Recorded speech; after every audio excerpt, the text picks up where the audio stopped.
Emma Chen, a meticulous financial analyst, awakens post-spinal surgery to a chilling discovery. Her husband David has vanished, emptying their joint savings of $300,000.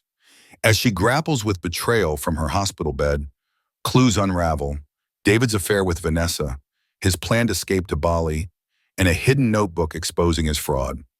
With her family and attorney Sophia by her son, Mama fights back, freezing accounts and confronting the truth.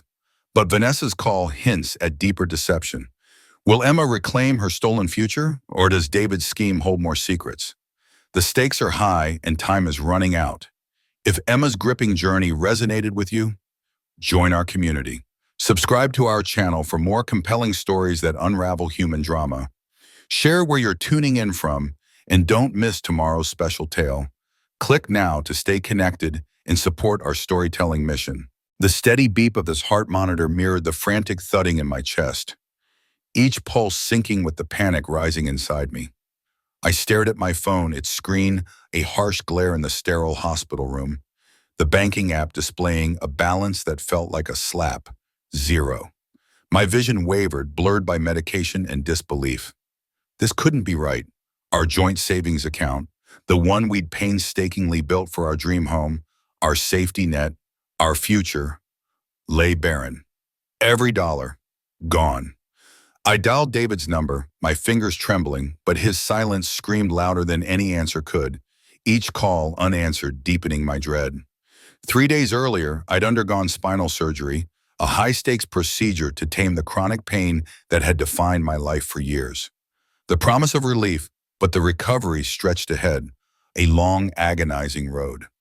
David had been there that morning, his touch steady, his promise to stay close a balm for my frayed nerves. His kiss on my forehead felt like a vow, but he hadn't called since. Now, tethered to this hospital bed by an IV lines and surgical staples, I faced a truth as sharp as the incision in my back. My husband had vanished, and so had our life's work. Savings. My name is Emma Chen. Before this betrayal, I believed I'd crafted a life of stability. As a financial analyst at Evergreen Financial Group, I thrived on order, weaving numbers into secure futures for clients.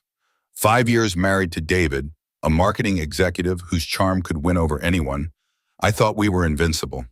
Our Queen Anne townhouse in Seattle was our refuge, a modern space filled with dreams of a family we'd start once we'd secured our forever home. Weekends hiking the Cascades, we'd planned our life, our boots crunching through trails as we envisioned our next chapter. I was precise, our investments a fortress, our savings a testament to discipline. I'd thought our future was unassailable, until that Tuesday afternoon unraveled it all. Dr. Patel's visit broke the monotony, her tablet glowing as she jotted notes. "Recovery's looking good, Emma," she said, but her eyes lingered. "Your blood pressure's up. Are you feeling stressed?" Stressed. The word felt absurd, too small for the catastrophe I'd uncovered. My life savings, gone while I was under the knife. My husband missing. Shame kept me silent. "Just surgery stuff," I lied, my voice hollow. She left and I was alone with my unraveling world. I checked David's number again. Voicemail, desperate, drove me to our other accounts. Checking account nearly scraped clean, a few $100s left. Credit cards maxed out. Over $300,000. 7 years of scrimping, of planning, of dreaming, erased while I'd lain unconscious. My breath caught, each discovery a fresh betrayal, each figure a knife twist deeper. My phone lit up with my mother's name. I braced myself for dreading the confession I wasn't ready to make. "Emma, are you alone?" Her voice was tight, strained with something unspoken. My throat closed. "Yes. Why?" A pause, heavy with dread. "Your father and I saw David yesterday." Yesterday? The room tilted. She described it, painted the scene.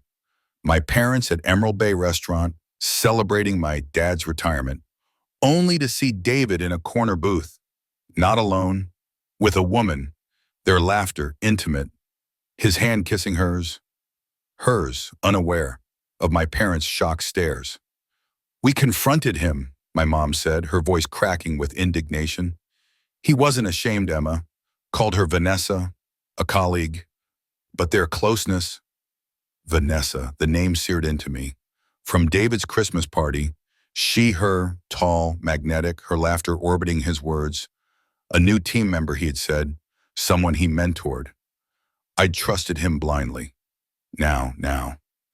Did he mention me? I asked, my voice frail, small. He said you were fine after surgery, that he'd visited. Visited you. The lie stung worse than my surgical wound. He'd been with her while I was lay here, alone, in pain. Mom, our accounts are empty, I confessed, my voice steadier than I felt. All. Her gasp echoed my despair. My parents, prudent savers, had helped us buy our home, proud of our fiscal care. Impossible, she said, stunned. He paid for champagne with a card. Not ours, I realized, the truth bitter. Mine. The call ended and I lay back, painkillers clouding my thoughts, but not my resolve. David had planned this, striking when I was defenseless. A memory surfaced. Him, taking over our banking after a data breach. I'll handle it, he'd said, his voice a velvet promise. I'd given him everything, my logins, my trust. A text from Mom. Your dad, I are coming. Wait, for us. But I couldn't wait. I dialed David's office. This is Emma Chen. I need Chen. I need David. The receptionist's pity cut deep. He's on leave. Family matters. The phrase mocked me. While I'd faced surgery fears, he'd plotted his exit, escape. The nurse, noting my spiking vitals rate, offered medicine. I took it, the haze softening the pain, but not the betrayal. My mind, honed by years in finance, sharpened. This wasn't just an affair, it was theft. I called Sophia Rodriguez, my friend, my anchor, a lawyer. You're supposed to be resting, she chided, but I cut in. I need you, Sophia, no questions yet. I explained, her silence heavy with outrage. I'm coming to the hospital now, she said. We'll document it all, everything. What can we do? I asked, hopeless. His name's on the accounts. Her voice hardened. He can't legally drain them without consent, not when you're like this. Your cards? That's fraud, Emma. This isn't just personal, it's a crime. Criminal. I hung up, the ceiling a blank slate for my thoughts. My life, marriage, money, trust had collapsed. But anger, cold and fierce, rose fierce. David thought me weak. He'd misjudged me. I might be bedbound, but I was planning my fight. Knowledge was my greatest asset, and in that moment I craved every ounce of power it could give me. My fingers hovered over the phone, heart pounding as I typed a single word in response to her message. Her reply came instantly, a question that made my breath catch. Can I call you now? I glanced at the hospital clock, its sterile glow illuminating the time. My parents wouldn't be back for at least another hour, their worried faces still etched in my mind from earlier. Sophia, my lawyer and closest friend, was en route but snarled in Seattle's relentless traffic. I had a window, just enough time to hear what Vanessa, David's mistress, had to say. I texted back, yes, and within seconds the phone vibrated in my hand. I answered but stayed silent, my lips pressed tight, waiting for her to speak first. Emma? Vanessa's voice was higher than I remembered, taut with a nervous edge that made my skin prickle. I don't know if you remember me. I work with David. Her words were tentative, as if testing the waters of my memory. I remember you, I said, my tone flat, betraying none of the storm raging inside me. What do you want? My grip on the phone tightened, the plastic creaking faintly under my fingers. She exhaled, a shaky sound that carried her guilt across the line. I think I've made a terrible mistake. David told me you two were separated, that you'd agreed to a divorce months ago but were keeping it quiet until after your surgery. Her voice wavered, and I could almost picture her, wide-eyed and desperate, clutching her phone as she unraveled. A laugh tore from my throat, sharp and unfamiliar, like it belonged to someone else. That's news to me, I said, my voice dripping with bitter irony. considering we were planning our future together right up until they wheeled me into the operating room.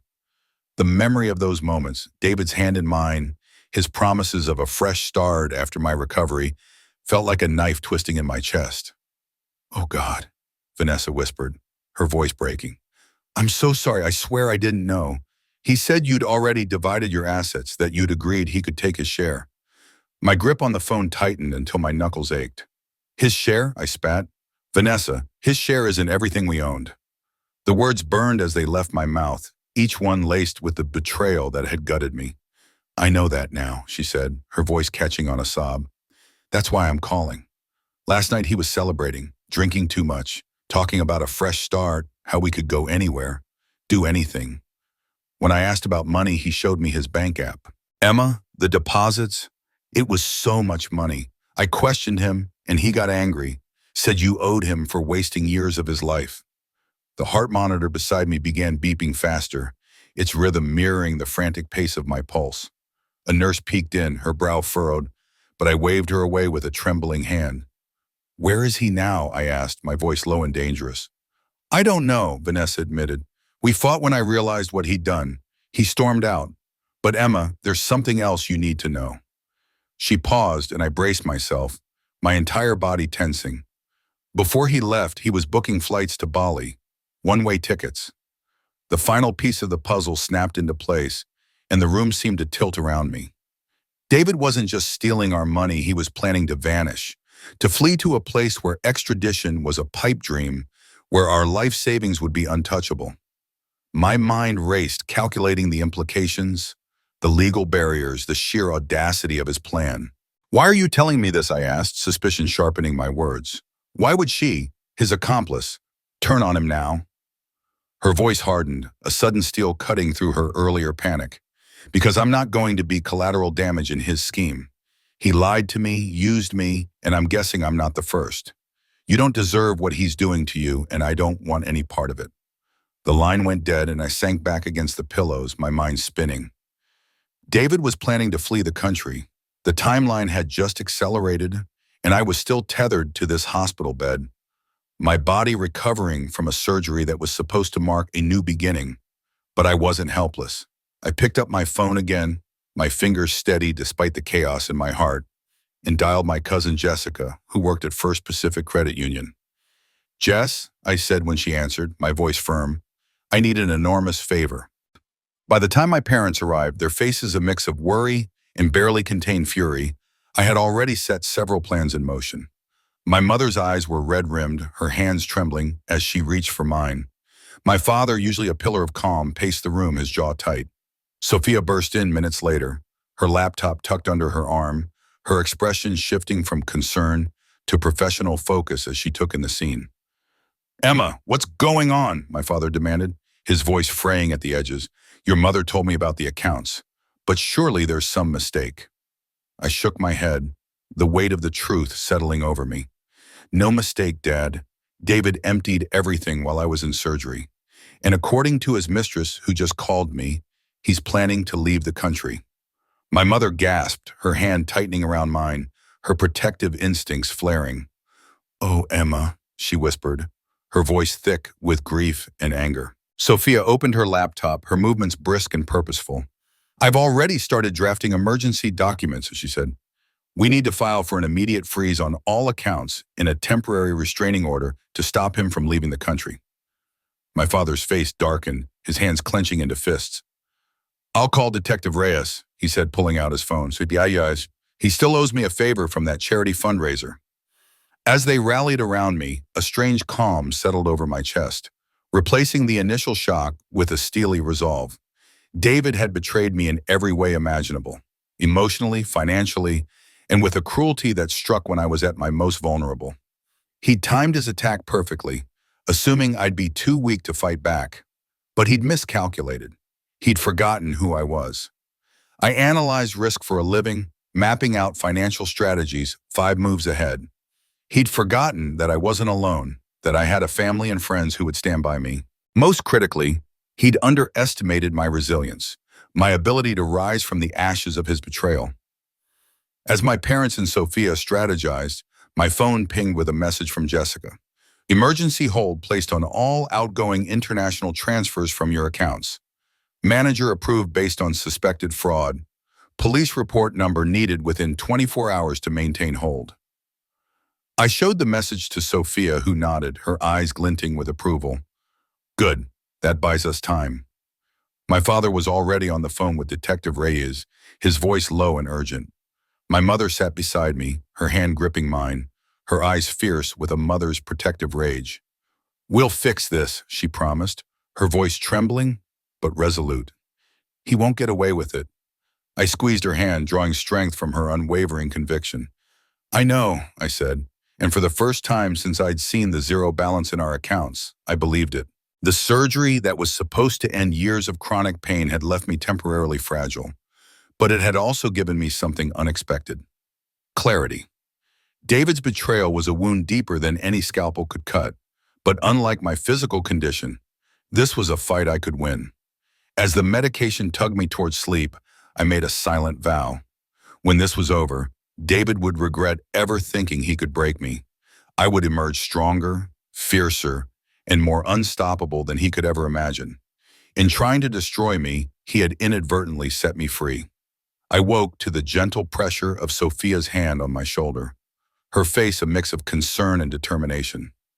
The digital clock on the wall read 6:23 a.m., its soft glow cutting through the dimness of the hospital room. I'd slept through the night, my body demanding rest despite the chaos. There's been a development, Sophia said quietly, placing her laptop on the adjustable table beside me. Detective Reyes acted on the information we provided. They found David's car at SeaTac Airport, long-term parking. My stomach lurched, a wave of dread crashing over me. He's already gone? I asked, my voice hoarse. Sophia's lips curved into a small, satisfied smile. No, he tried to board a flight to Jakarta last night, but the emergency alert Jessica helped us file had already been processed. TSA detained him at the gate. Relief flooded me, mingling with a cold satisfaction that his plan had crumbled so spectacularly. Where is he now? I asked, pushing myself up against the pillows, wincing as the movement tugged at my incision. Being questioned by the Financial Crimes Unit, Sophia said. Your father's friend expedited things. She opened her laptop, her fingers flying across the keys. We need to capitalize on this moment, Emma. Right now, David doesn't know what we know or what legal actions we've taken. That gives us leverage. I nodded, my analytical mind already mapping out the next steps. What do you recommend? We file everything today, she said, her voice steady. Divorce petition, emergency order to freeze all remaining assets, criminal charges for fraud and theft. She turned the laptop toward me, revealing a series of legal documents, meticulously prepared. I've been working on these since yesterday. They just need your signature. I stared at the screen, the weight of the moment crashing over me. After 7 years of marriage, it would end like this, not with tears or reconciliation, but with cold, hard legal action. The reality of David's betrayal, his calculated theft, his lies, his attempt to flee, settled into my bones. Do it, I said, my voice firm. Sophia nodded, turning the laptop back toward herself. There's one more thing, your health insurance. Her words hit me like a physical blow. My insurance was through David's employer. The spinal surgery, which had cost over $200,000, might not be covered if he'd taken family leave or, worse, resigned entirely. The thought hadn't even crossed my mind, buried under the avalanche of his other betrayals. I hadn't thought of that, I admitted, fresh anxiety clawing at my chest. I did, Sophia said, her voice calm but resolute. That's why I contacted Apex Marketing's HR department yesterday evening. I may have implied I was calling on behalf of both you and David to ensure continuity of coverage during your recovery. I exhaled, a shaky breath of gratitude. Thank you, I'd said, my voice thick with emotion. As Sophia worked, I leaned back against the pillows, my mind racing but focused. David had tried to strip me of everything, our money, our future, my health. But he hadn't counted on my resilience, my allies, or my determination to fight back. The road ahead would be grueling. Legal battles, financial recovery, healing from both surgery and betrayal. But for the first time, I felt a spark of hope. I wasn't just surviving, I was fighting, and I would win. The hospital room was a sterile cocoon, its pale walls and beeping monitors a stark contrast to the storm raging inside me.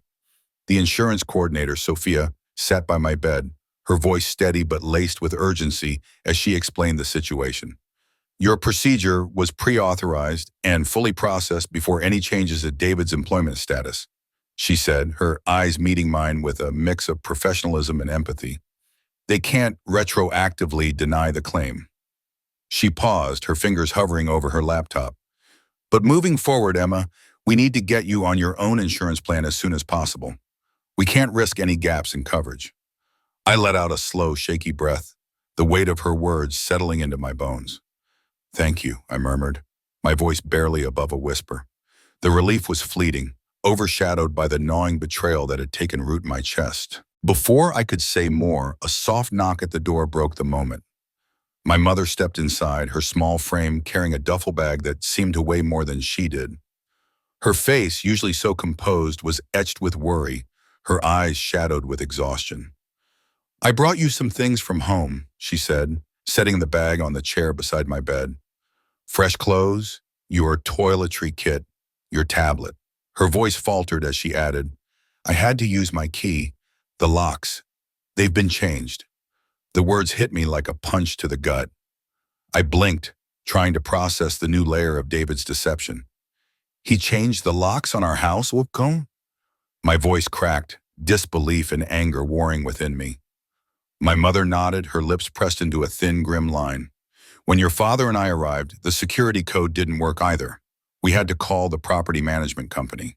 The calculated cruelty of it all unfolded in my mind like a venomous bloom, each petal revealing another facet of David's betrayal. He hadn't just drained our accounts. He'd systematically locked me out of my own home while I lay unconscious on an operating table, my body sliced open to repair nerves that had plagued me for years. The audacity of it, the cold precision made my stomach churn. My mother continued, her voice steady despite the pain in her eyes. The property manager was helpful once I explained the situation. Apparently, David told them we'd separated, that you'd agreed he could keep the townhouse. He even had paperwork. Forged, obviously. They've restored our access now and flagged the potential fraud in their records. Anger surged through me. Hot and blinding, igniting every nerve in my body.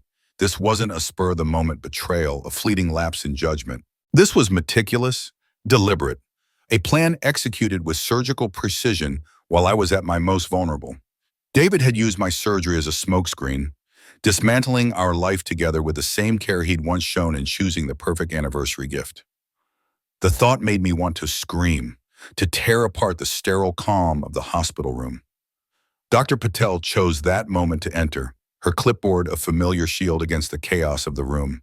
She glanced around, her sharp eyes taking in my mother's tight expression, Sophia's open laptop displaying legal documents, and the barely concealed fury radiating from me. How are we feeling today, Emma? She asked, her tone professional but warm, as if she could sense the emotional landmines scattered around us. I managed a wry smile, the effort costing me more than I'd admit. Physically or emotionally? Her expression softened, a flicker of understanding in her dark eyes. Both, if you're willing to share. I appreciated her directness, the way she didn't shy away from the mess of my reality. Physically, the pain is manageable, I said, my hand instinctively brushing the bandage over my incision. Emotionally, I gestured vaguely toward the laptop, the duffel bag, the weight of everything unsaid. Words failed me as the enormity of David's actions pressed against my chest, making it hard to breathe. Dr. Patel nodded, moving to check my surgical site with gentle, practiced hands. The nursing staff mentioned there was some excitement yesterday, she said, her tone neutral but pointed. I need to emphasize that stress can significantly impact your recovery. Your body needs rest, Emma, and stability to heal properly. I understand, I said, my voice tight, but circumstances have made that challenging. The understatement felt absurd, but what else could I say? My husband had stolen my money, my home, my trust, and left me to piece together the wreckage while recovering from major surgery. She examined my incision carefully, her brow furrowed in concentration.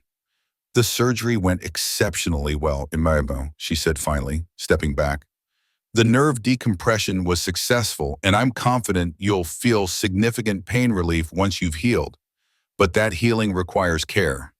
Rest, proper nutrition, minimal stress. Her eyes met mine, firm, but not unkind. How soon can you discharge me? Her frown deepened. We planned for 5 days post-op, given the complexity of the procedure. It's only been 2. I need to be out of here as soon as possible, I said, my voice firm despite the exhaustion tugging at me. I have serious matters to address. Legal battles, financial investigations, a life to rebuild. None of it could wait, Doctor. Patel studied me for a long moment, clearly weighing my determination against her medical judgment. The earliest I could consider discharge is tomorrow afternoon, she said finally, and only if you have proper support at home. You'll need help with basic tasks, medication management, and transportation to follow-up appointments. You cannot be alone. My mother stepped forward, her voice resolute. She won't be. My husband and I will stay with her. Not at our house, I interjected quickly. The thought of returning to the townhouse David had tainted unbearable.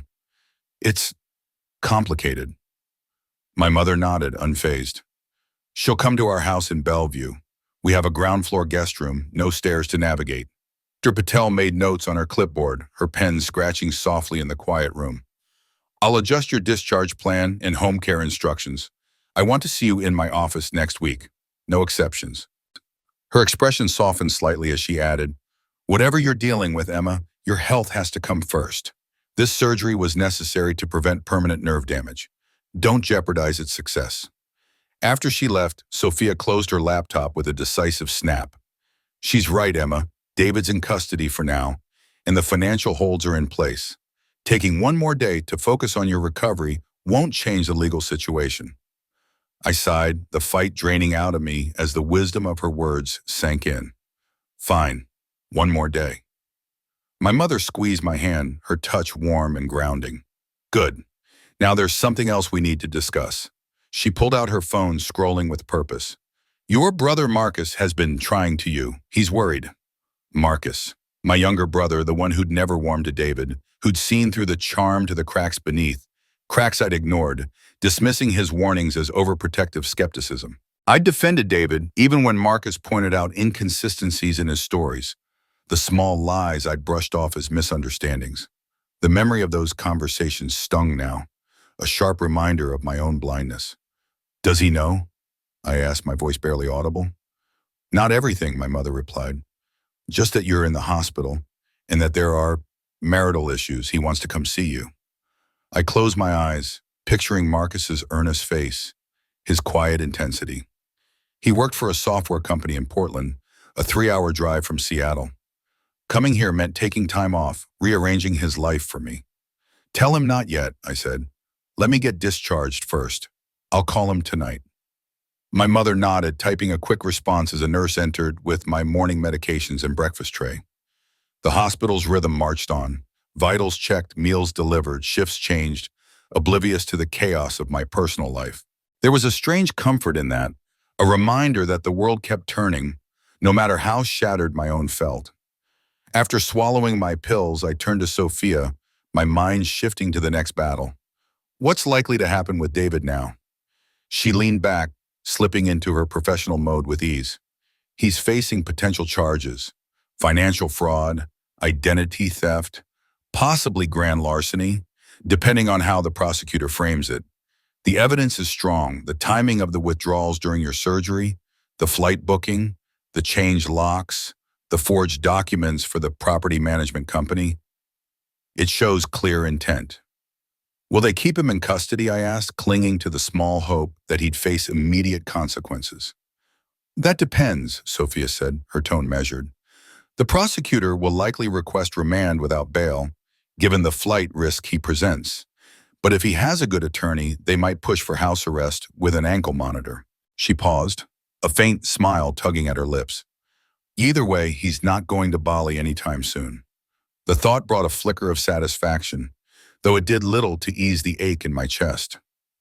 And our finances? That's more complicated, Sophia admitted. The emergency freeze we put in place will stop further withdrawals, but recovering what's already gone will take time. We'll need forensic accountants to trace the money.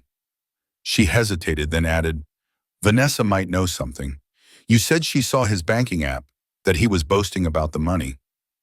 I nodded, the memory of Vanessa's casual mention of David's bragging twisting like a knife. She might be willing to provide a statement, Sophia continued, making a note on her phone, especially if she realizes she could be implicated as an accessory. My mother, who'd been listening quietly, spoke up. What about your job, Emma? You were supposed to be on medical leave for 6 weeks. Another layer of complication I hadn't fully grappled with. My position at Evergreen Financial Group was secure, but I'd planned my leave assuming David would be there, handling household tasks and driving me to appointments. Now I faced a legal battle, a financial investigation, and divorce proceedings, all while recovering from surgery. I need to call my boss, I said, reaching for my phone. Alex should know what's happening, at least the basics. Sophia nodded. Good idea. The more transparent you are with your employer, the more accommodating they're likely to be. I dialed Alex Bennett's direct line, my heart pounding as I braced for the conversation. Alex had been my mentor for 5 years, promoting me twice and advocating for my advancement at Evergreen. He answered on the second ring, his voice warm with genuine concern. Emma, how are you feeling? How did the surgery go? The surgery went well, I said, choosing my words carefully. But I've run into some unexpected personal complications. A brief pause. What kind of complications? I took a deep breath, the truth bitter on my tongue. My husband emptied our accounts while I was in surgery. He was caught trying to leave the country. The words felt like shards of glass, each one cutting deeper as I spoke them aloud. Alex's silence on the other end was heavy, but when he spoke, his voice was steady. Emma, I'm so sorry. Take the time you need. We'll figure out the rest when you're ready. His kindness was a lifeline, a reminder that not everyone in my world was capable of betrayal. As I hung up, I looked at my mother and Sophia, their faces a mix of resolve and compassion. The road ahead was daunting, but in that moment, I wasn't alone, and that at least was something to hold on to. The weight of my decision pressed heavily on my chest as I clutched the phone, my fingers trembling slightly from the cocktail of medication and raw emotion. Last night, I'd made the call that would unravel everything. I was filing for divorce and pressing charges against David for fraud. When I broke the news to Alex, my boss, his stunned silence echoed louder than any words could. It was a silence that carried shock, concern, and a flicker of anger on my behalf. When he finally spoke, his voice had hardened, edged with a resolve that made me feel briefly less alone in this chaos. Jesus, Emma, are you okay? Do you need anything? His question, so simple yet so kind, nearly shattered the fragile dam I'd built to hold back my tears. The warmth in his tone reminded me of a time when small gestures of care didn't feel like lifelines, but I couldn't afford to break now. I swallowed hard, my voice steady through sheer stubbornness. I'm managing, Alex. Thank you. I just needed to let you know my situation has shifted. I'll still take the 6 weeks of medical leave we discussed, but I'll also be dealing with legal proceedings during that time. The words felt clinical, detached, as if I were discussing someone else's life. Alex's response was immediate, his voice firm, yet gentle. Don't even think about work right now. Your health comes first, and we'll handle whatever you need to sort this out. If you require more time, we'll make it work. His understanding was a balm to my frayed nerves, and for a moment I let myself feel the gratitude that threatened to overwhelm me. Thank you, I said, meaning it more than he could know. There's one more thing. My health insurance was tied to David's employer. I'll need to switch to Evergreen's plan as soon as possible. I'll have HR reach out today, Alex promised without hesitation. We'll process an emergency enrollment given the circumstances. He paused, and I could almost hear the weight of his next words before he spoke them. Emma, I'm so sorry you're going through this. If there's anything I or the firm can do, please don't hesitate to let me know. His sincerity lingered in the air, a quiet anchor in the storm of my life. After hanging up, I sank back against the hospital pillows, exhaustion seeping into my bones despite having just woken. The medication dulled the edges of my thoughts, casting a hazy veil over my mind. But beneath it, my analytical nature churned relentlessly. I was already calculating next steps, identifying vulnerabilities, and formulating plans to protect myself. The buzz of my phone snapped me out of my reverie, an incoming text from an unknown number. My heart sank as I opened it, already suspecting who it was. "Emma, please, this is all a misunderstanding. I never intended to leave you. Let's talk before you do something we'll both regret." David's words glowed on the screen, each one a fresh wound. A cold, bitter laugh escaped me as I showed the message to Sophia, my best friend, and my mother, who sat vigilantly by my side. "He was literally caught boarding an international flight with all our money," I said, my voice laced with incredulity. "How is that a misunderstanding?" Sophia's face hardened, her eyes narrowing with protective fury. "This is good, Emma. It shows he's desperate. Don't respond. Every communication needs to go through legal channels now." I nodded, my fingers swiftly blocking the number. "He'll try my email next," I predicted, "or send someone to talk to me." My mother, ever the pragmatist, chimed in. "We've already notified hospital security. Only approved visitors are allowed in your room." A sharp knock at the door made us all freeze. A nurse I didn't recognize stood in the doorway, her expression apologetic. "Mrs. Chen, sorry to interrupt, but there's a woman insisting on seeing you. Says her name is Vanessa Morris. She's quite upset, and security is with her now." My eyes flicked to Sophia, who gave a subtle nod. "I'll go speak with her," Sophia said, rising with purpose. "Let's find out what she wants before we decide if you should see her." While Sophia handled the unexpected visitor, my mother helped me to the bathroom, her arms steadying me as I shuffled across the room, dragging the IV pole behind me. Each step was a reminder of my body's fragility, a stark contrast to the mental fortitude I needed to navigate this crisis. The simplest tasks, brushing my teeth, washing my face, felt like climbing mountains, my body a map of pain and limitation. Yet as I caught my reflection in the mirror, I saw a spark of defiance in my eyes. I wasn't just surviving, I was fighting. By the time I settled back into bed, Sophia had returned, her expression thoughtful. "She's legitimately distraught," and she reported. "Claims David called her from detention, told her to get to you before you ruin everything with your overreaction. She says she refused to help him and wants to make amends by telling you everything she knows." I weighed her words, my mind racing. "Do you believe her?" I asked. Sophia shrugged, her skepticism evident. "Hard to say. She seems genuine, but she also had an affair with your husband, so her judgment is questionable at best." I considered the risks versus the potential rewards. Facing Vanessa, one of the architects of my pain, would be excruciating, but if she had information that could strengthen my case, it was worth the emotional toll. "Bring her in," I decided, "but stay with me." Vanessa stepped into the room, a shadow of the confident, glamorous woman I'd met at the Christmas party. Her eyes were swollen from crying, her hair hastily tied back, her designer clothes replaced with faded jeans and a plain sweater. She hovered uncertainly in the doorway until I gestured for her to enter. "Thank you for seeing me," she said, her voice barely above a whisper, her gaze fixed on the floor. "I know I'm probably the last person you want to talk to right now." I tilted my head, my tone even but sharp. "You're not. That would be my husband." A fleeting smile touched her lips before fading. She fidgeted with her purse strap, her nervousness palpable. "David called me this morning. He wanted me to come here and convince you this was all a misunderstanding, that he never meant to hurt you. And yet here you are, apparently not following his orders," I observed, my voice cool. Vanessa finally met my gaze, her eyes brimming with regret. "Because it's all lies. He knew exactly what he was doing, and so did I." Her voice cracked as she continued. "I believed him when he said you were already separated, that the divorce was just a formality you were delaying. I believed him because I wanted to, but when I saw how much money he'd transferred, when he started talking about disappearing together, I knew something was horribly wrong." My mother, who had remained silent, spoke up, her voice laced with disdain. "Why should we believe you? You participated in this deception." Vanessa nodded, accepting the accusation without defense. "You shouldn't trust me. I wouldn't in your position. But I can give you information that might help."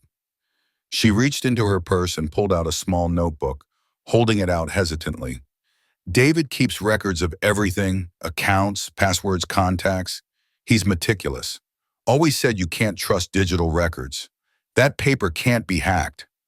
I found this in his apartment last night when I went to get my things. It's all in here, where he moved the money, who helped him, everything. I stared at the notebook, my heart pounding. You broke into his apartment? I asked. Vanessa shook her head. I didn't break in. I have a key. The weight of her words hung in the air, a reminder of how deeply she'd been entangled in David's life. I nodded to Sophia, who took the notebook and began flipping through it. That night, I pored over its contents, each page a fresh stab of betrayal written in David's precise handwriting. Account numbers for offshore holdings I'd never known existed, contacts with unfamiliar names, detailed plans for a new life he'd been crafting for months. This wasn't a spur-of-the-moment betrayal.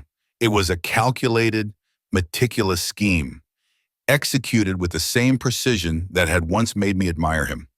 This is exactly what we needed, Sophia said, photographing each page before sealing the notebook in an evidence bag. Between this and Vanessa's statement, we have a solid case for financial fraud. My mother, still skeptical, asked, "Do you think she's telling the truth about not knowing his full plan until now?" Sophia considered the question. It's possible. David seems to have compartmentalized his life, keeping different pieces from different people. Classic manipulation tactic. She glanced at me. What's your take? I thought of Vanessa's demeanor, the raw shock in her eyes when she spoke of discovering David's true intentions. I think she was played too, just in a different way. She believed what she wanted to believe, like I did. My mother huffed, unconvinced but unwilling to argue. Well, at least we have this information now. The next morning, Dr. Patel arrived for my final evaluation, her expression serious as she examined my surgical site. The incision is healing well, no signs of infection or swelling, she said, helping me sit up to check my range of motion. How's the pain today? I considered the question. Manageable, about a 4 out of 10 with the medication. She nodded, jotting notes on her tablet. I'm approving your discharge, but with strict conditions. Her stern gaze pinned me. No lifting over 5 pounds, no bending, twisting, or stretching, no driving while on pain meds. Follow-up appointment next Tuesday, no excuses. She turned to my mother. You'll ensure she follows these restrictions? My mother nodded solemnly. She'll be closely supervised. My husband and I have prepared the house for her recovery. Dr. Patel handed me a thick packet of discharge instructions and prescriptions. Your body has undergone significant trauma, Emma. The surgery was successful, but recovery is gradual. Listen to your body and don't push yourself. A surge of gratitude washed over me as I gazed at Dr. Patel, the woman whose skilled hands had painstakingly mended the damaged discs that had tormented me with relentless pain for years. Her words, cautioning against pushing my recovery too hastily, resonated deeply, stirring a quiet resolve within me. I understand, I murmured, my voice thick with emotion, and thank you for everything you have done. Her lips curved into a rare, gentle smile, a flicker of warmth in her otherwise composed demeanor. You're welcome, Emma. I'll see you next week. She turned to leave, her white coat swishing softly, but paused at the door, her dark eyes meeting mine with a knowing intensity. Whatever else is swirling in your life right now, try to carve out moments of peace. Stress and tension will only hinder your healing. Her advice lingered in the air, a quiet plea for me to nurture my fragile body and spirit as she slip-lipped out of the room. No sooner had Dr. Patel left than Sophia swept in, her face etched with exhaustion, yet lit with a fierce triumph. She carried the weight of countless sleepless nights, her sharp eyes scanning me as if to gauge my strength before delivering her news. Detective Ray is just called, she began, her voice steady but laced with satisfaction. Based on the evidence from the notebook and Vanessa's statement, they're charging David with multiple felonies: fraud, grand theft, identity theft. The DA's pushing for no bail given he's a flight risk. Her words hit me like a tidal wave, stirring a complex emotion I couldn't quite name.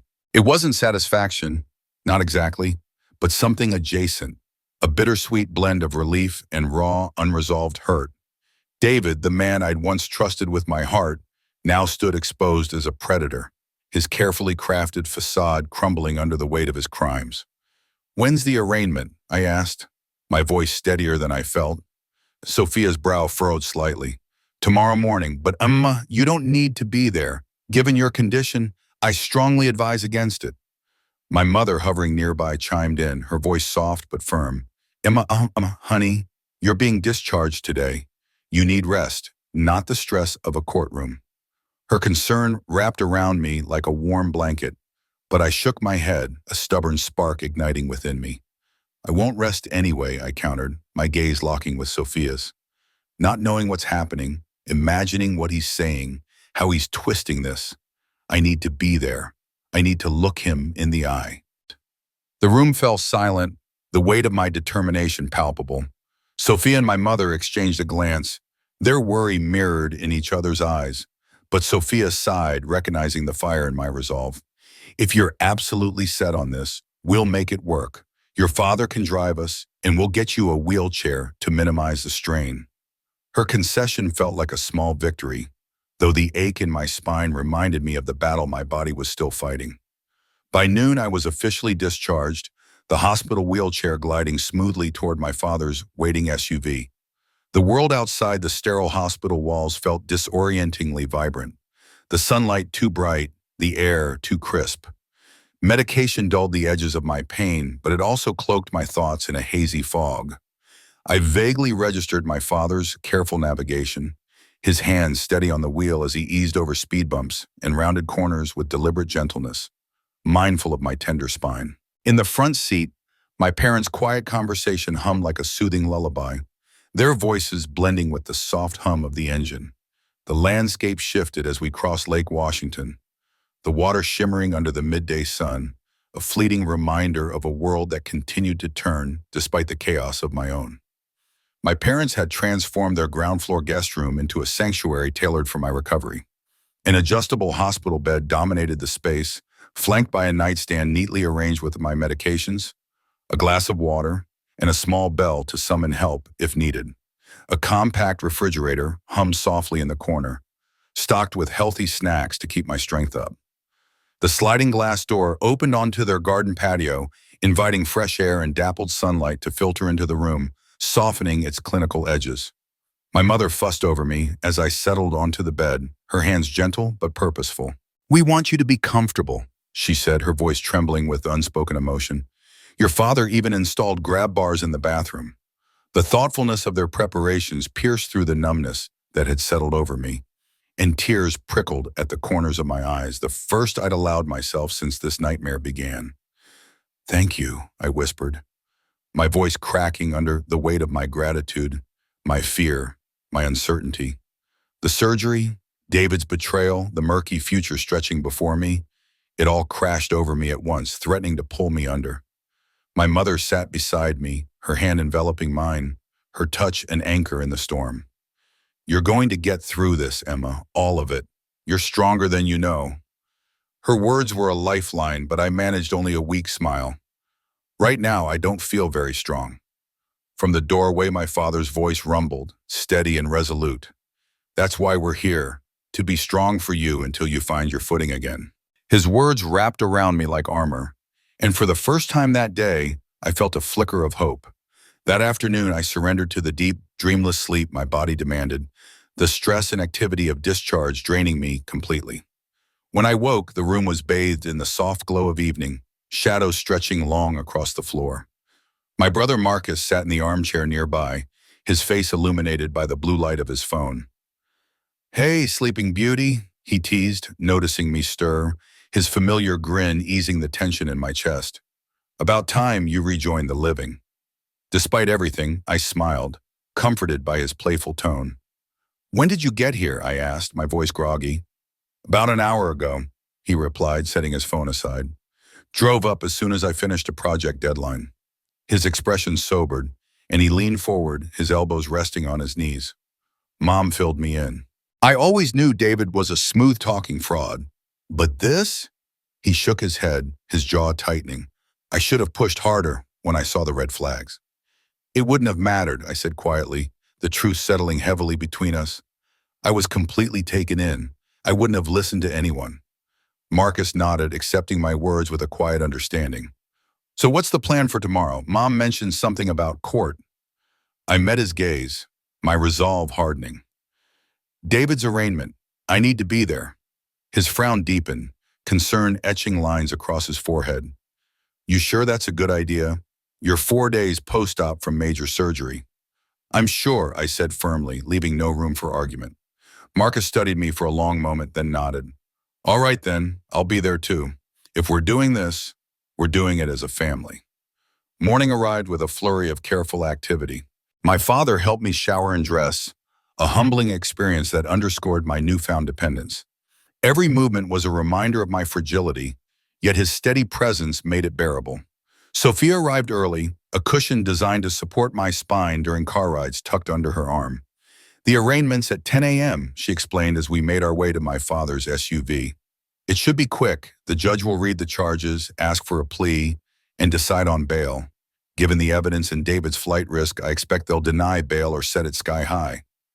Her confidence bolstered me, though the thought of facing David sent a shiver down my spine. The King County Courthouse loomed before us, its stone facade an imposing symbol of the justice system I was now entangled in. My father pulled into the disabled parking section, and Marcus retrieved a wheelchair from the trunk, another thoughtful preparation that made my heart ache with gratitude. Inside, the courthouse buzzed with activity, attorneys darting between courtrooms, clerks juggling stacks of files, families waiting anxiously on unforgiving wooden benches. We navigated to courtroom 3C, where Sophia confirmed David's arraignment would take place. Detective Reyes said he'd save seats up front, she murmured, scanning the crowded gallery. She spotted him near the front, his tall frame rising as he waved us over. Mrs. Chen, he greeted me with a respectful nod, his eyes kind but professional. I'm sorry we're meeting under these circumstances. Your father speaks highly of you. Thank you for acting so quickly, I replied, my voice steady despite the emotions churning within me. Marcus wheeled me into the space beside Reyes, who shrugged modestly. Just doing my job. The evidence was compelling. Your husband made some serious miscalculations. Ex-husband, I corrected automatically, the word sharp on my tongue. Or he will be soon. Reyes nodded, understanding flickering in his eyes. The DA's handling this personally. She doesn't take kindly to this kind of predatory behavior. The courtroom filled, the hum of voices rising until the bailiff's command cut through the noise. All rise. The Honorable Judge, Eleanor Winters, presiding. Everyone stood, except me, still confined to the wheelchair. Judge Winters, a stern woman in her 60s, took her seat, her sharp eyes sweeping the room with quiet authority. First case, State versus David Chen. Charges of grand theft, identity theft, fraud, and conspiracy to commit wire fraud. The side door opened, and there he was, David, clad in an ill-fitting orange jumpsuit, his hands cuffed before him. His eyes darted nervously around the courtroom until they landed on me. The shock on his face, the fleeting realization that I was there to witness his downfall, sent a surge of grim satisfaction through me. He hadn't expected me to be here, to confront him in this moment of his unraveling. The bailiff led him to the defense table where a court-appointed attorney waited. The charges were read aloud, each one landing like a thunderclap in the hushed courtroom. When asked for his plea, David's voice was barely audible, a faint tremor betraying his composure. Not guilty, Your Honor. My muscles tensed, pain flaring along my spine despite the medication. Not guilty, as if there were any excuse, any justification for the devastation he'd wrought. The prosecutor, a poised woman in her 40s, stepped forward. Your Honor, the state requests remand without bail. The defendant was apprehended attempting to flee the country with fraudulently obtained funds exceeding $300,000.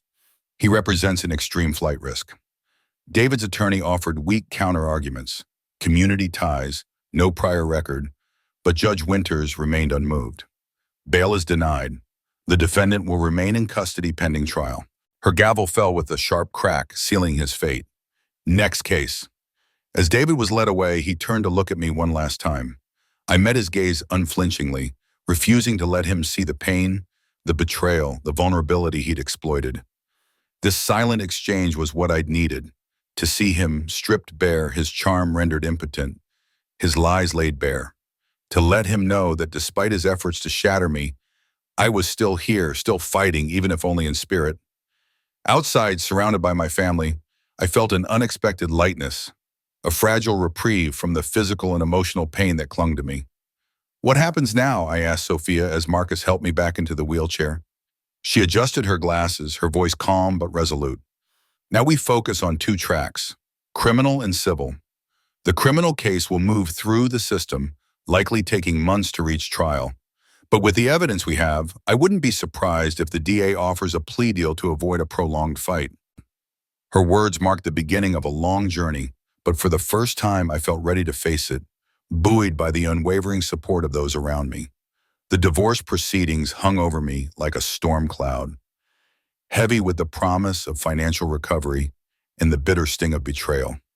Sophia, my lawyer, glanced at her watch, her sharp eyes narrowing with determination. "The criminal charges against David strengthen our civil case significantly," she said, her voice steady but tinged with quiet triumph. "I need to file some motions this afternoon. Can we meet tomorrow to go over the asset recovery plan?" Her words were a lifeline, but I was drowning in exhaustion from the morning's emotional onslaught. I nodded weakly, my body sagging under the weight of it all. "Tomorrow works. I think I need to rest now," I murmured, the words feeling like a surrender to a battle I hadn't chosen. The days that followed melted into a haze of painkillers, grueling physical therapy, intense legal discussions that left my mind reeling. My parents' guest room became a war room, with Sophia spreading documents across the bed like a general plotting a campaign. The air was thick with the sting of David's deception, how he'd drained our accounts despite the bank's suspicious activity alerts. Each call with financial institutions left me raw, my trust in the world fraying. One afternoon, Sophia broke through my fog with a mix of hope and grim reality. "We've frozen every account listed in David's notebook," she said, her pen tapping a stack of papers. "He can't touch the transferred funds. But recovering them? That'll take time. Some were moved offshore to jurisdictions that don't cooperate with U.S. authorities." I nodded, my mind grappling with the scale of his betrayal. "What about the house?" I asked, my voice barely above a whisper. The townhouse, our townhouse, felt like a ghost haunting my thoughts. Sophia's expression softened, but her tone stayed crisp. "The townhouse is straightforward. It was bought with joint funds during your marriage, so it's clearly marital property. David's attempt to change the locks and forge ownership documents? That's a gift to our case. It proves he intended to rob you of your share." Her words should have comforted me, but they only deepened the ache in my chest. My mother, lingering in the doorway, her face etched with worry, spoke up. "What about selling it? After everything, would you really want to stay there, Emma?" Her question hit like a punch I hadn't seen coming. The townhouse was more than a building. It was where David and I had woven dreams, hosted laughter-filled dinner parties, planned a future now in ruins. Could I ever sleep in that bedroom again? Cook in that kitchen, without seeing his lies in every corner? "I don't know," I admitted, my voice cracking. "It's too soon to decide." Sophia nodded, her eyes kind but focused. "No rush. For now, we secure your legal rights to the property and assets." As Sophia gathered her papers to leave, my phone buzzed with an unknown number. I hesitated, my instincts screaming to ignore it, but curiosity, or maybe defiance, won out. "Hello, Mrs. Chen. This is Amanda Packer from HR at Apex Marketing," a woman said, her tone carefully neutral. My stomach twisted. "I'm calling about your husband's health insurance policy.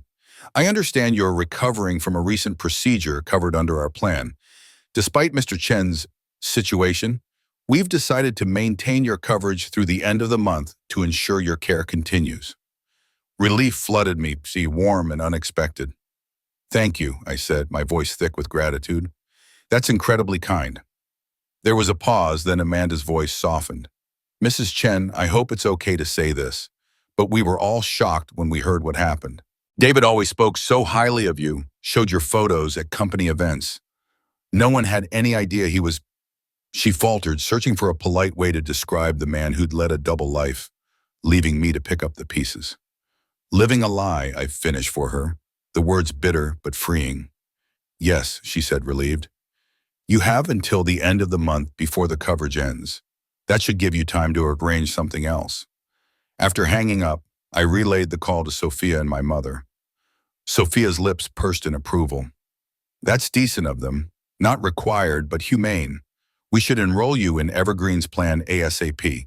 I'll call Alex to fast-track it. My mother's phone pinged, and her face darkened as she read the message. It's the property manager from your building, she said, her voice tight.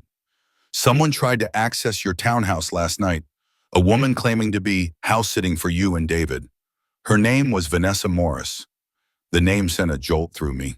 Sophia and I locked eyes, our thoughts racing. That doesn't add up, I said, frowning.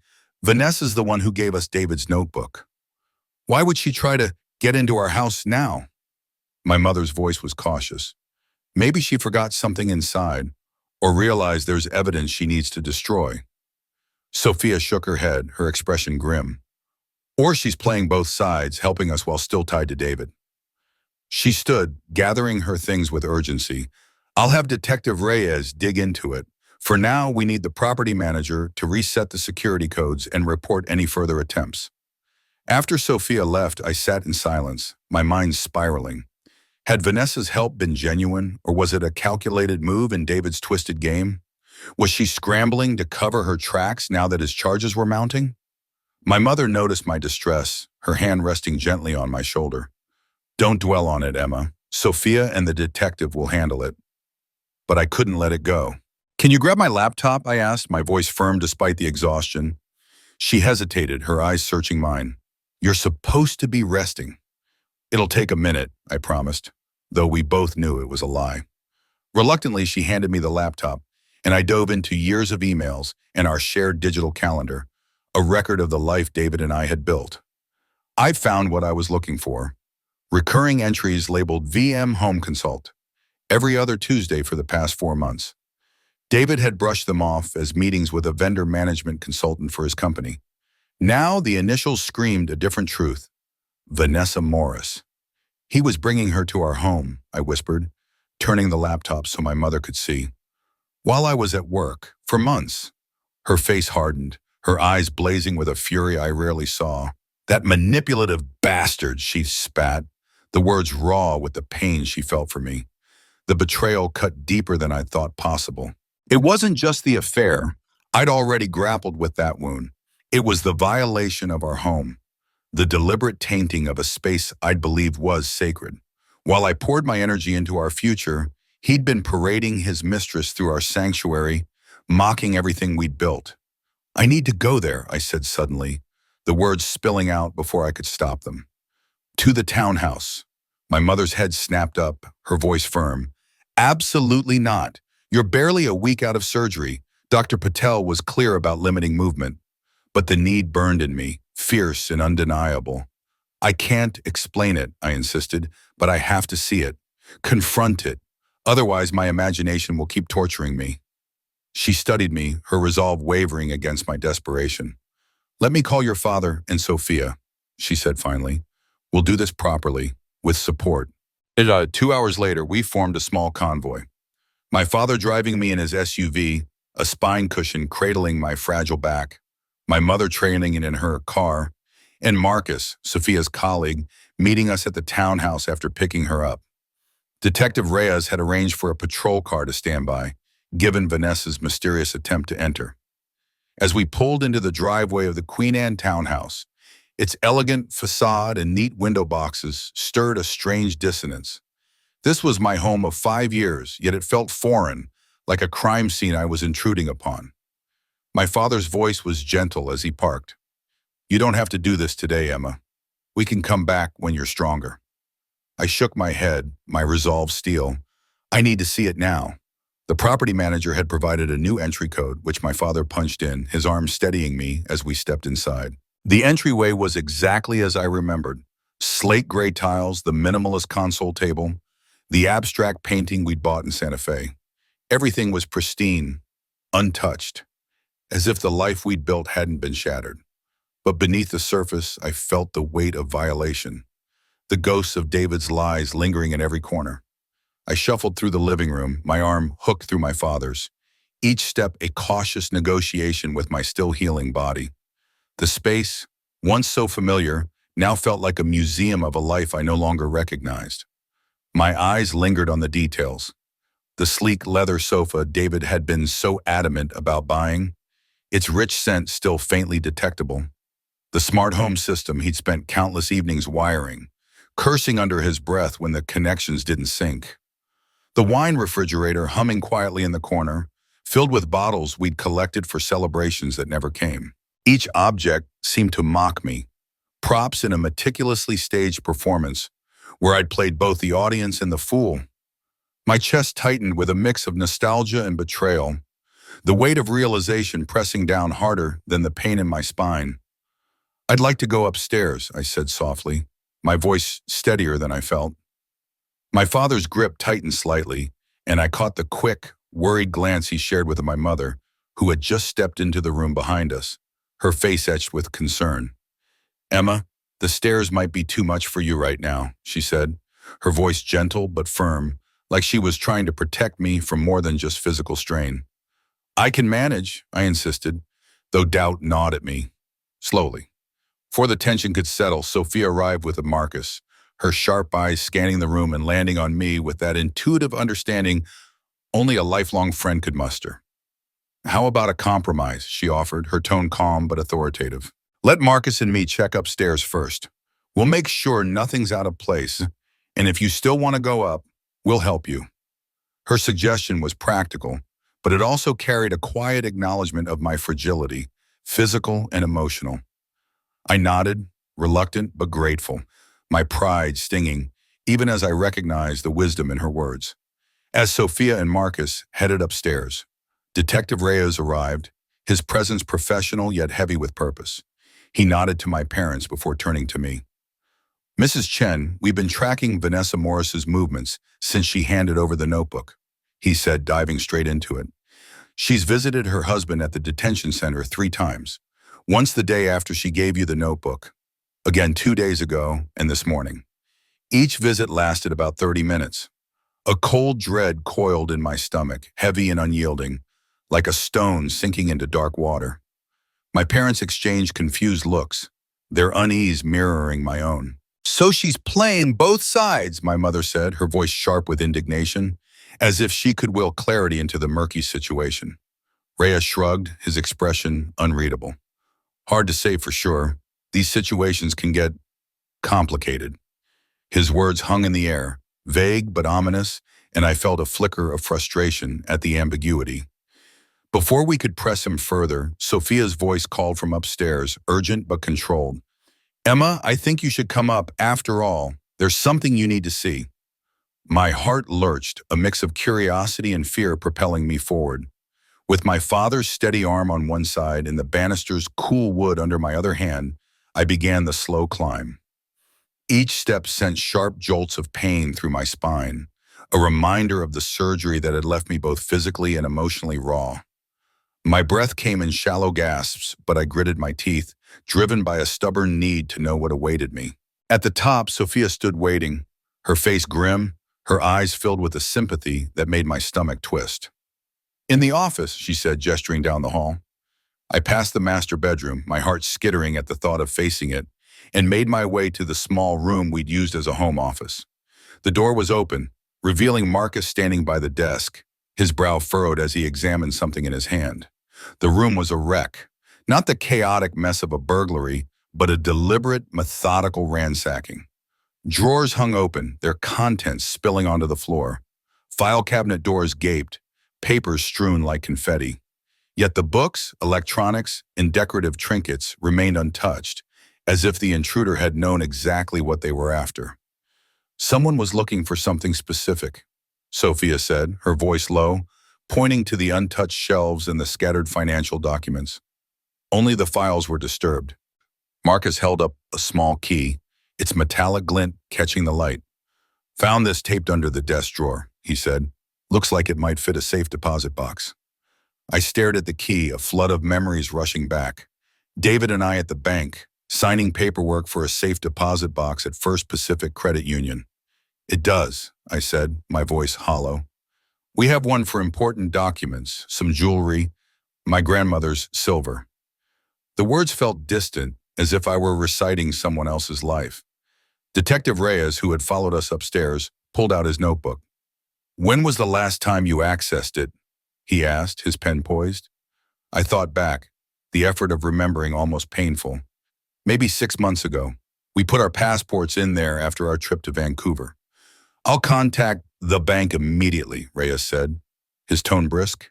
"If this key was hidden, it suggests your husband doesn't have his own copy. He or Vanessa might have been searching for it." My mother's voice cut through, sharp and accusatory. "Vanessa!" The single word carried the weight of her disgust, and I felt it echo in my own chest, a bitter confirmation of suspicions I tried to suppress. Exhausted, I sank into the desk chair, the physical toll of the climb mingling with the emotional weight of what we'd uncovered. My spine throbbed, but it was the betrayal that left me breathless. "We should check the master bedroom too," Marcus said, his voice steady but cautious. "I already did," he added, hesitating. "There are signs someone else has been staying there. Women's toiletries in the bathroom that I'm guessing aren't yours. Some clothes in the closet." The words should have gutted me, but instead they landed with a strange, numbing detachment. Vanessa had been living in my home, sleeping in my bed, while I lay in a hospital room fighting to recover. The violation was profound, yet I felt like an observer in someone else's nightmare. "There's something else," Sophia said, her voice soft but urgent. "In the nightstand drawer." "Show me," I said, my tone sharper than I intended. Marcus reached into his pocket and pulled out a small velvet jewelry box, its surface pristine despite the chaos around us. This was hidden under some papers. "I think you should see what's inside." My hands trembled as I took the box, my fingers fumbling with the clasp. Inside was a diamond engagement ring, its stones glittering with a cold, ostentatious brilliance that dwarfed the simple band David had given me years ago. "That's not mine," I said, the words unnecessary but spilling out anyway. "There's an inscription," Marcus pointed out, his voice gentle, as if bracing me for the blow. I tilted the ring, squinting at the tiny engraving inside the band. "To V, my future begins with you." The room fell silent, the air thick with the weight of the revelation. David hadn't just been unfaithful, he'd been planning a new life with Vanessa, using our money, our home, while I was still his wife. The audacity of it burned, a slow, searing anger that warred with the exhaustion threatening to swallow me whole. "Well," I said, snapping the box shut with a sharp click, "that certainly clarifies things." Detective Reyes cleared his throat, his professional demeanor a stark contrast to the emotional storm raging inside me. "Mrs. Chen, with your permission, I'd like to photograph all this, the ring, the office, the items in the bathroom. It strengthens the case against your husband." I nodded, too drained to argue. "Take whatever you need, I want to go now." My father helped me back downstairs, each step a reminder of my physical limits, while my mother gathered a few personal items I'd asked for, photo albums, my laptop, some comfortable clothes. As we drove away from the townhouse, I looked back at the place I'd once called home, a strange finality settling over me. That life was over, its doors closed as firmly as the one I'd just walked through. "Are you all right?" my father asked, his eyes flicking to me with concern. "No," I admitted, the honesty raw and unfiltered. "But I will be." Back at my parents' house, I retreated to the guest room, craving solitude to process the day's revelations. The physical exertion had left my body aching, but it was the emotional wounds, the ring, the ransacked office, the evidence of Vanessa's presence, that cut deepest. I must have dozed off because I woke to a soft knock at the door. Marcus entered, carrying a steaming mug of tea, its warmth a small comfort in the chaos. "Thought you might need this," he said, setting it on the nightstand. "Mom's making dinner, but she said not to wake you if you were sleeping." I struggled to sit up, wincing as pain shot through my spine. "Thank you." "What time is it?" "Almost 7. You've been out for a couple of hours." He sat on the edge of the bed, his presence steady and familiar. "Sophia called the bank. They confirmed no one's accessed the safe deposit box recently. They've placed a hold on it, requiring your in-person verification. I nodded, a flicker of relief cutting through the fog. Good. Marcus hesitated, then continued. Detective Riches called too. They brought Vanessa in for questioning based on the evidence at the townhouse. She's claiming she was only there to retrieve personal belongings, not to search for anything. Do you believe that? I asked, searching his face for answers. He shrugged, his expression skeptical. Doesn't matter what I believe. The evidence says otherwise. Reyes thinks she and David are still communicating, coordinating their stories. I sipped the tea, letting its warmth seep into me, grounding me in the moment. The ring changes things, doesn't it? Legally, I mean. Sophia thinks so, Marcus said. She said it shows premeditation. David planning a new life with Vanessa, using your joint assets. It supports the fraud charges. Silence settled between us, comfortable despite the weight of the conversation. Marcus and I had always been close. Our differences, my analytical caution, his creative impulsiveness, balanced by a deep, unspoken understanding. I should have listened to you about him, I admitted, the words heavy with regret. You saw through David from the start. He shook his head, his expression soft but firm. Don't do that to yourself, Emma. David fooled everyone, colleagues, friends, clients. He was good at it. And you weren't ready to hear my warnings then. Still, I pressed, your instincts were right, mine were wrong. Your instincts are fine, he countered, his voice steady. You chose to see the best in someone you loved. That's not a flaw, Emma. His words were a small balm, not erasing the pain but softening its edges. I wasn't ready to forgive myself, not yet. But his reassurance felt like a step toward healing. My phone buzzed, pulling me from the moment. It was an email from Alex, my boss. The emergency enrollment in Evergreen's health insurance plan has been approved, I read aloud. Coverage starts immediately. That's good news, Marcus said, a rare smile breaking through. One less thing to worry about. I set the phone down, the weight of my reality crashing over me. God, Marcus, how did I end up here? A week ago, I was going into surgery and now... My voice trailed off, unable to articulate the surreal unraveling of my life. He reached out, squeezing my hand. You're here, and you're not alone. That's what matters. His words, simple but sincere, anchored me. A reminder that while my world had shattered, I still had a foundation to rebuild on. Waking up, I had clung to the hope of a life unburdened by the relentless grip of chronic pain, envisioning a morning where my body wouldn't betray me with every movement. Instead, reality greeted me with a chaotic twist far messier than I could have anticipated. Life's messy that way, Marcus said, his voice carrying a mix of resignation and wry amusement as he sat by my bedside. It throws curveballs when you least expect them. Despite the ache in my chest, both physical and emotional, I couldn't help but laugh, the sound brittle but genuine. A curveball? That was putting it mildly. It felt more like the entire stadium had collapsed mid-game, leaving me buried under the rubble of my own expectations. Marcus's eyes lit up at my laughter, a fleeting glimpse of the humor I used to wield so effortlessly. Want me to grab you some dinner? Mom's making her famous lasagna, he offered, his tone warm with the promise of comfort. I hesitated, then nodded. I'll come to the table, I decided, the words carrying more weight than they seemed. The physical therapist had been clear. Movement was my path forward, no matter how daunting. With Marcus's steady arms supporting me, I shuffled toward the dining room, each step a quiet rebellion against my body's limitations. The scene in the dining room was a study in deliberate normalcy. My father meticulously arranged silverware, his movements precise, as if aligning forks and knives could impose order on our fractured reality. My mother, radiant despite the strain etched into her face, placed a steaming dish of lasagna at the table's center, its rich aroma a stark contrast to the turmoil churning inside me. The domesticity of it all, plates clinking, the soft hum of my parents' familiar routines, felt almost surreal against the backdrop of my unraveling life. Perfect timing, my mother said, her voice bright but tinged with effort as she helped me into a chair cushioned with pillows, each one a silent acknowledgement of my fragility. As we ate, the conversation danced carefully around the day's chaos, settling instead on safe, mundane topics.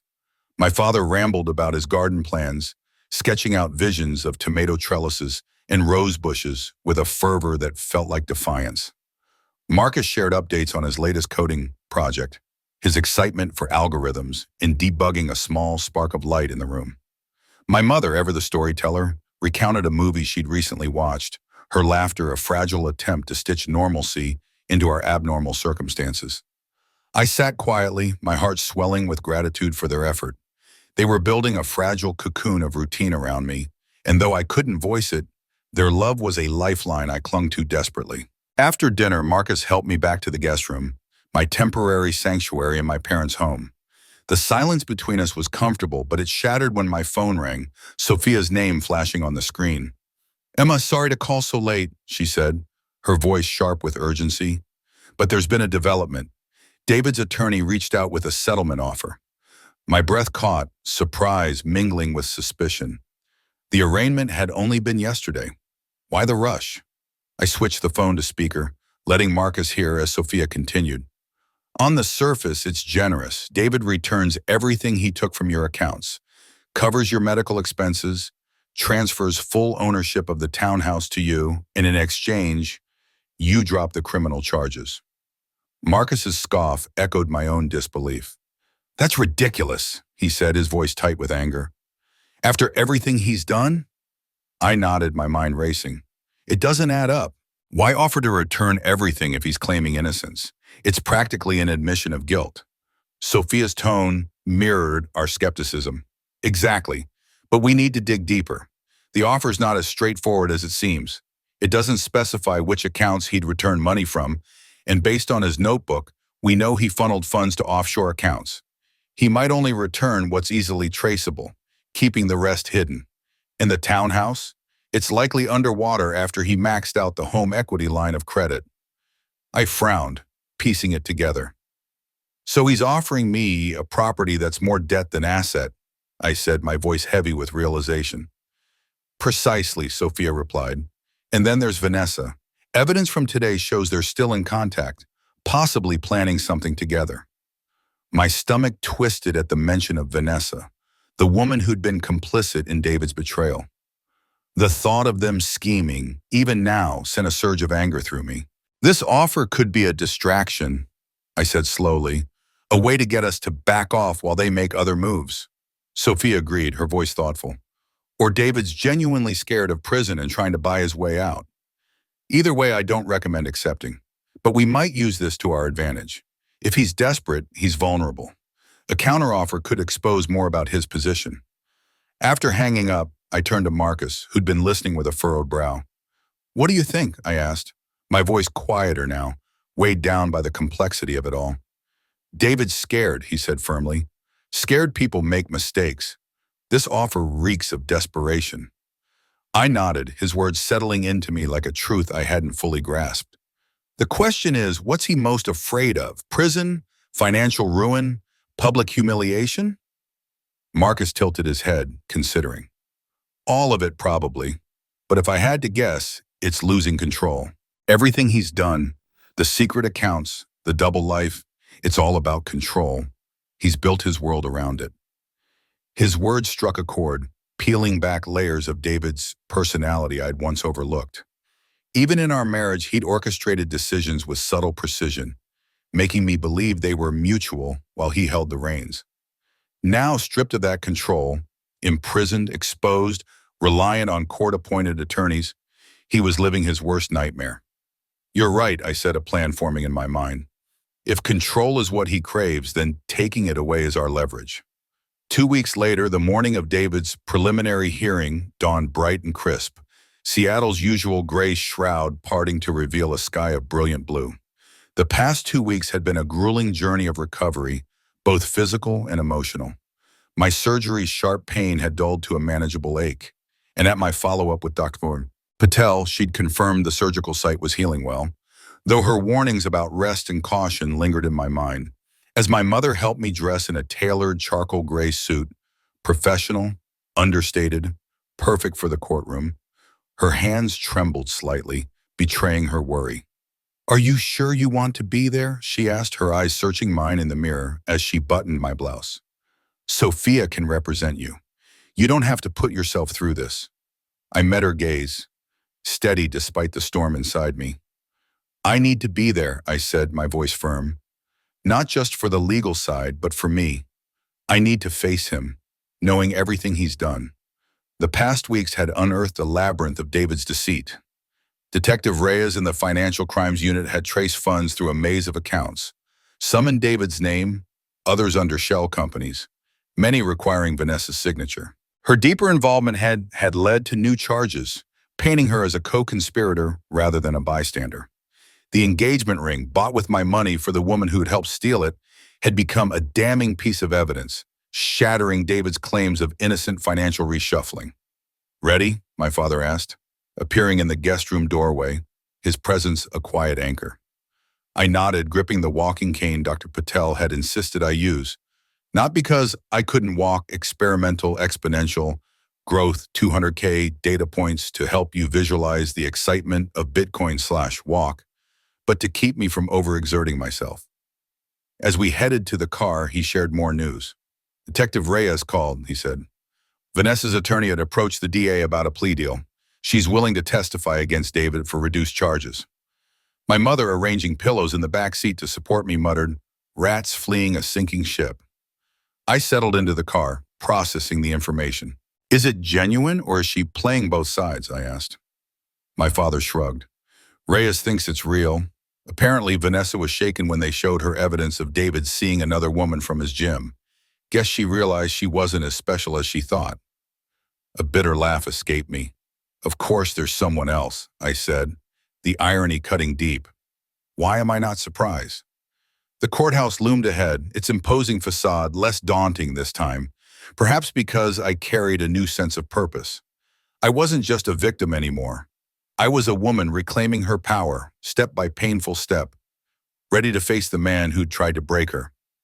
Marcus stood at the courthouse entrance, his familiar presence a quiet comfort rather than an imposing one.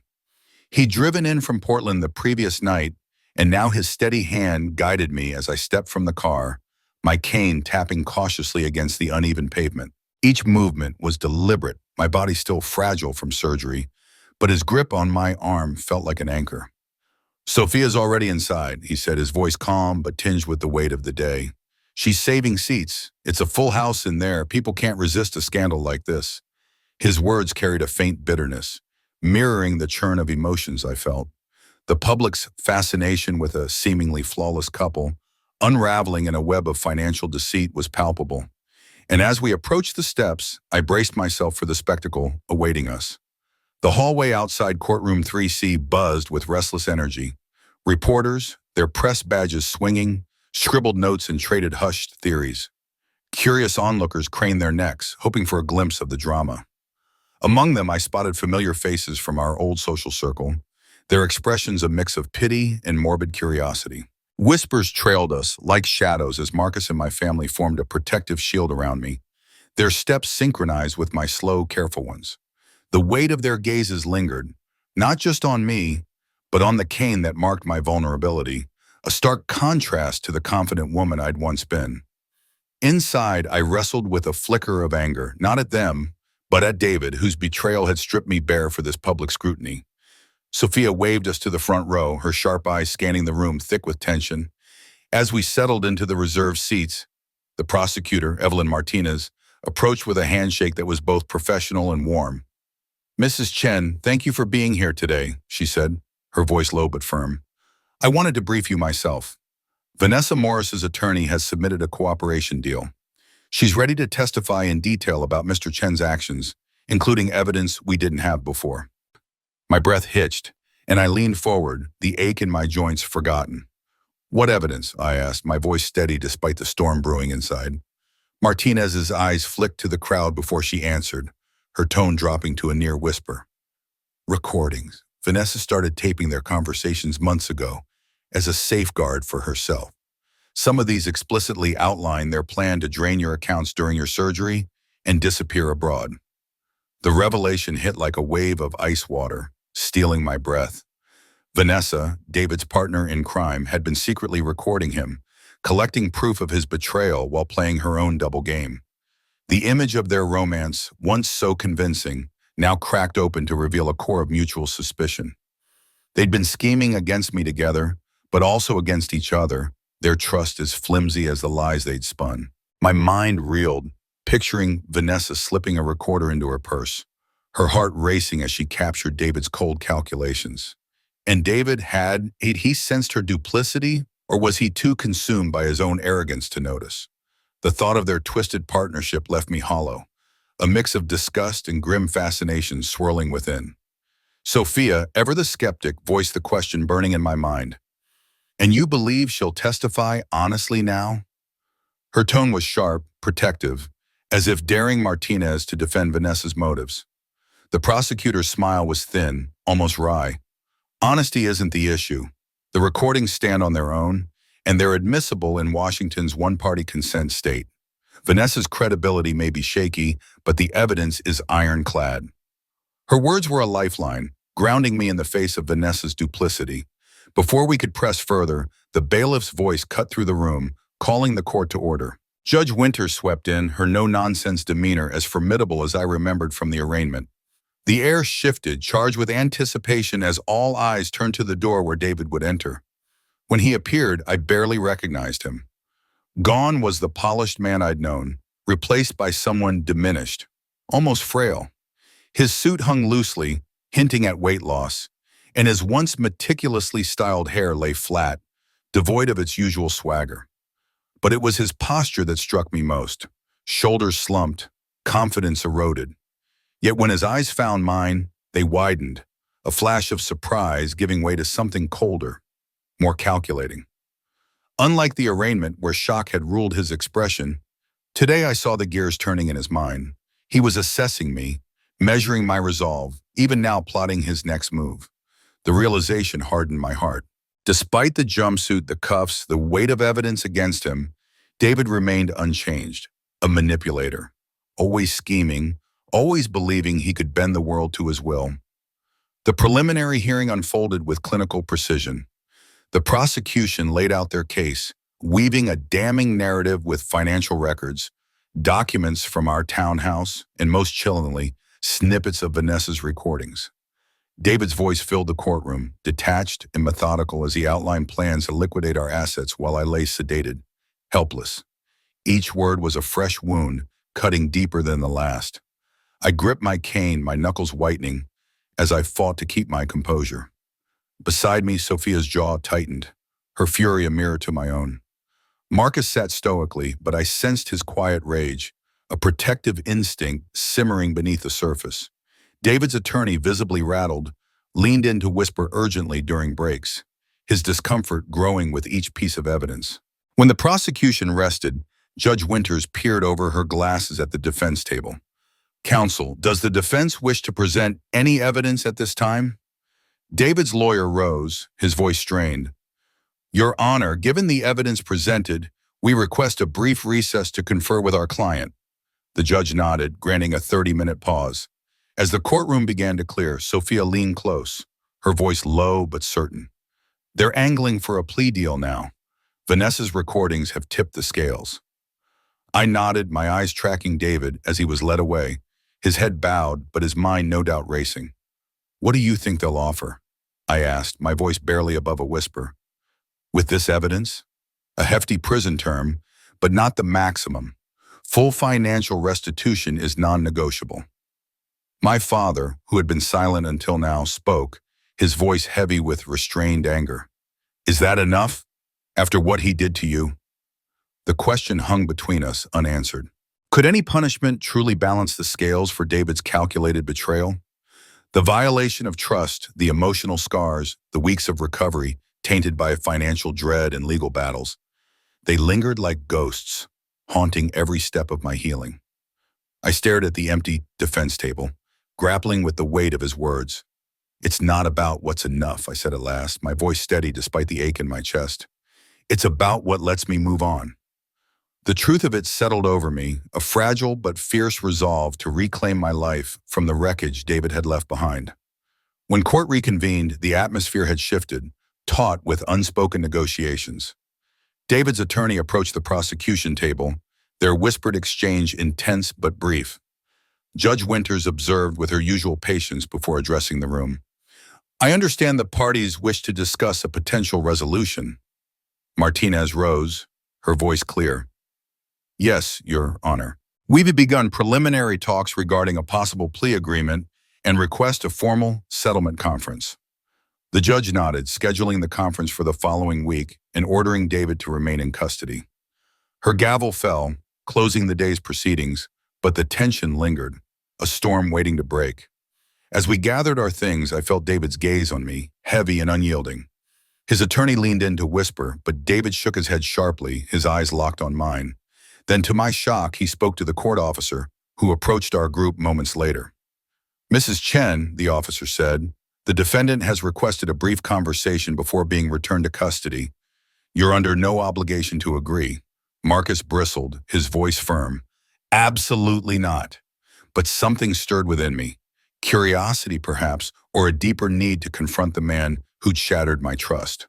"What are the conditions?" I asked, ignoring my family's protests.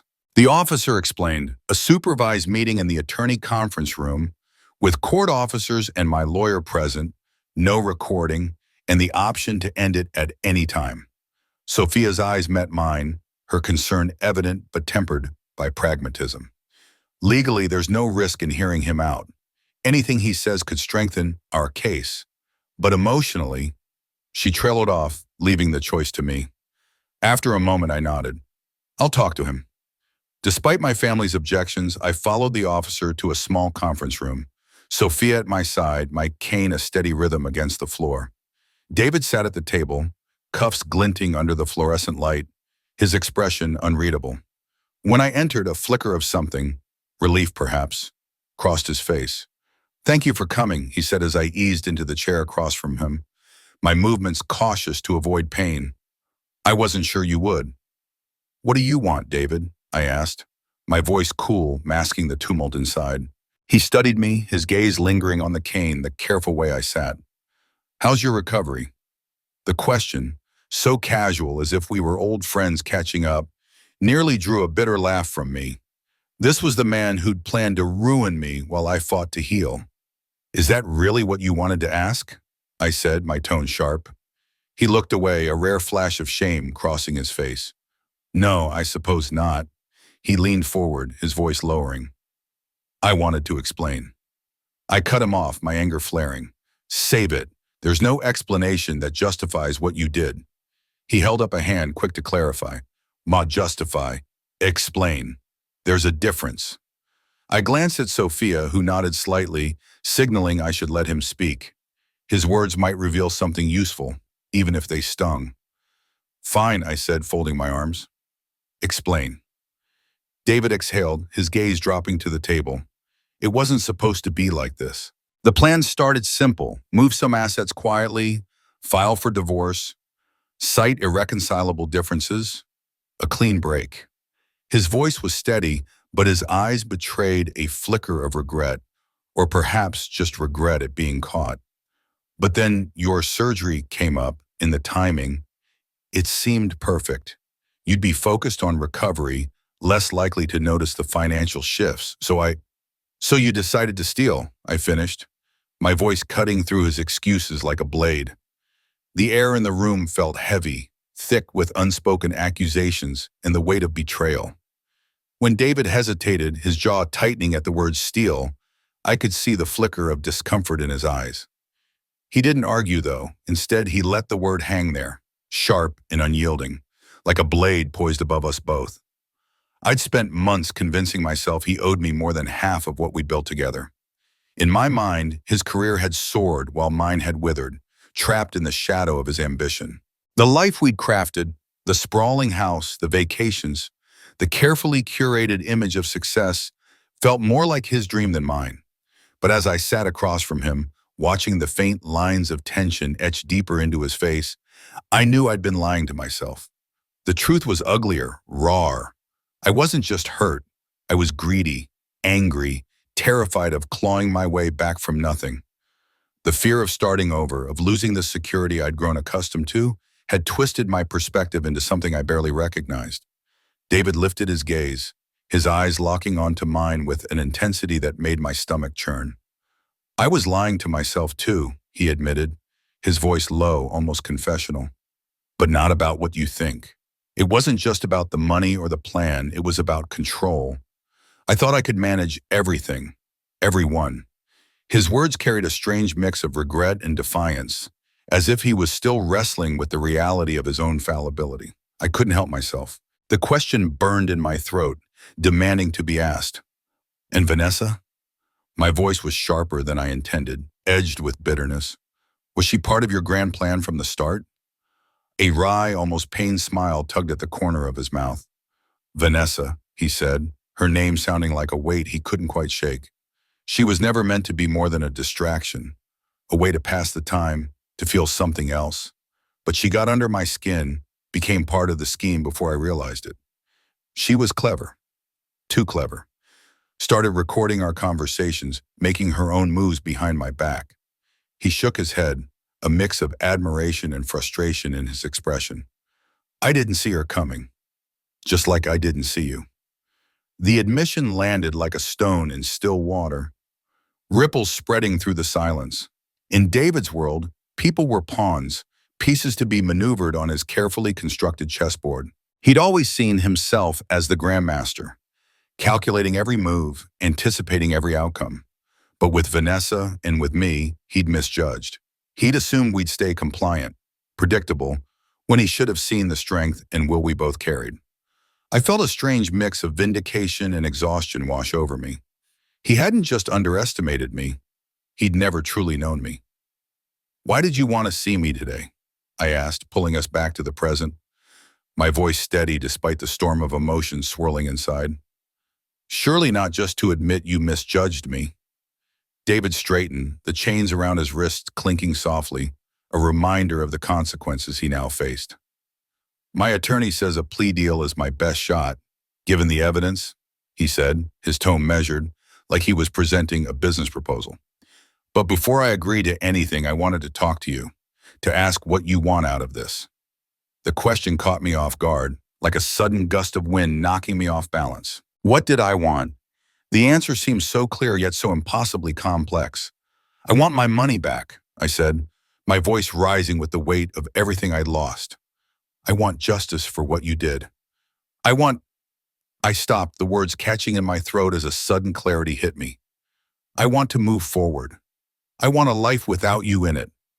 The truth of it settled over me, solid and unshakable. I didn't just want restitution. I wanted freedom from the shadow of his betrayal. He nodded slowly, his expression unreadable, but for a faint flicker of resignation. That's fair, he said softly. More than fair. He hesitated, then continued. The prosecutor's initial offer includes full financial restitution, but it would come in payments over time. During my probation after I serve my sentence, that could mean years before you get everything. The implication hung in the air, a carefully laid trap I recognized all too well. He was dangling an alternative, a shortcut to what I wanted. Sophia, my attorney, leaned forward, her sharp mind already catching the thread. Where would this immediate repayment come from? She asked, her voice laced with suspicion. Our financial investigation hasn't located all the missing funds. David's expression shifted, becoming more guarded, like a man pulling a curtain over his intentions. There are resources the investigation hasn't found, he said carefully. Accounts that could be liquidated quickly, under the right circumstances. Hidden accounts, I clarified, my tone flat but seething with disbelief. Money you're still hiding, even now. He didn't deny it. Instead, he leaned forward slightly, his voice taking on a persuasive edge. Think of it as a practical solution. You get your money back immediately, no waiting years for restitution. In return, I get a slightly more favorable sentencing recommendation. The offer was tempting, a lifeline thrown into the chaos of my financial uncertainty. Immediate repayment would mean stability, a chance to rebuild without the constant weight of what he'd taken. But as I looked at him, I saw the same calculating glint in his eyes, the same belief that he could still control the outcome.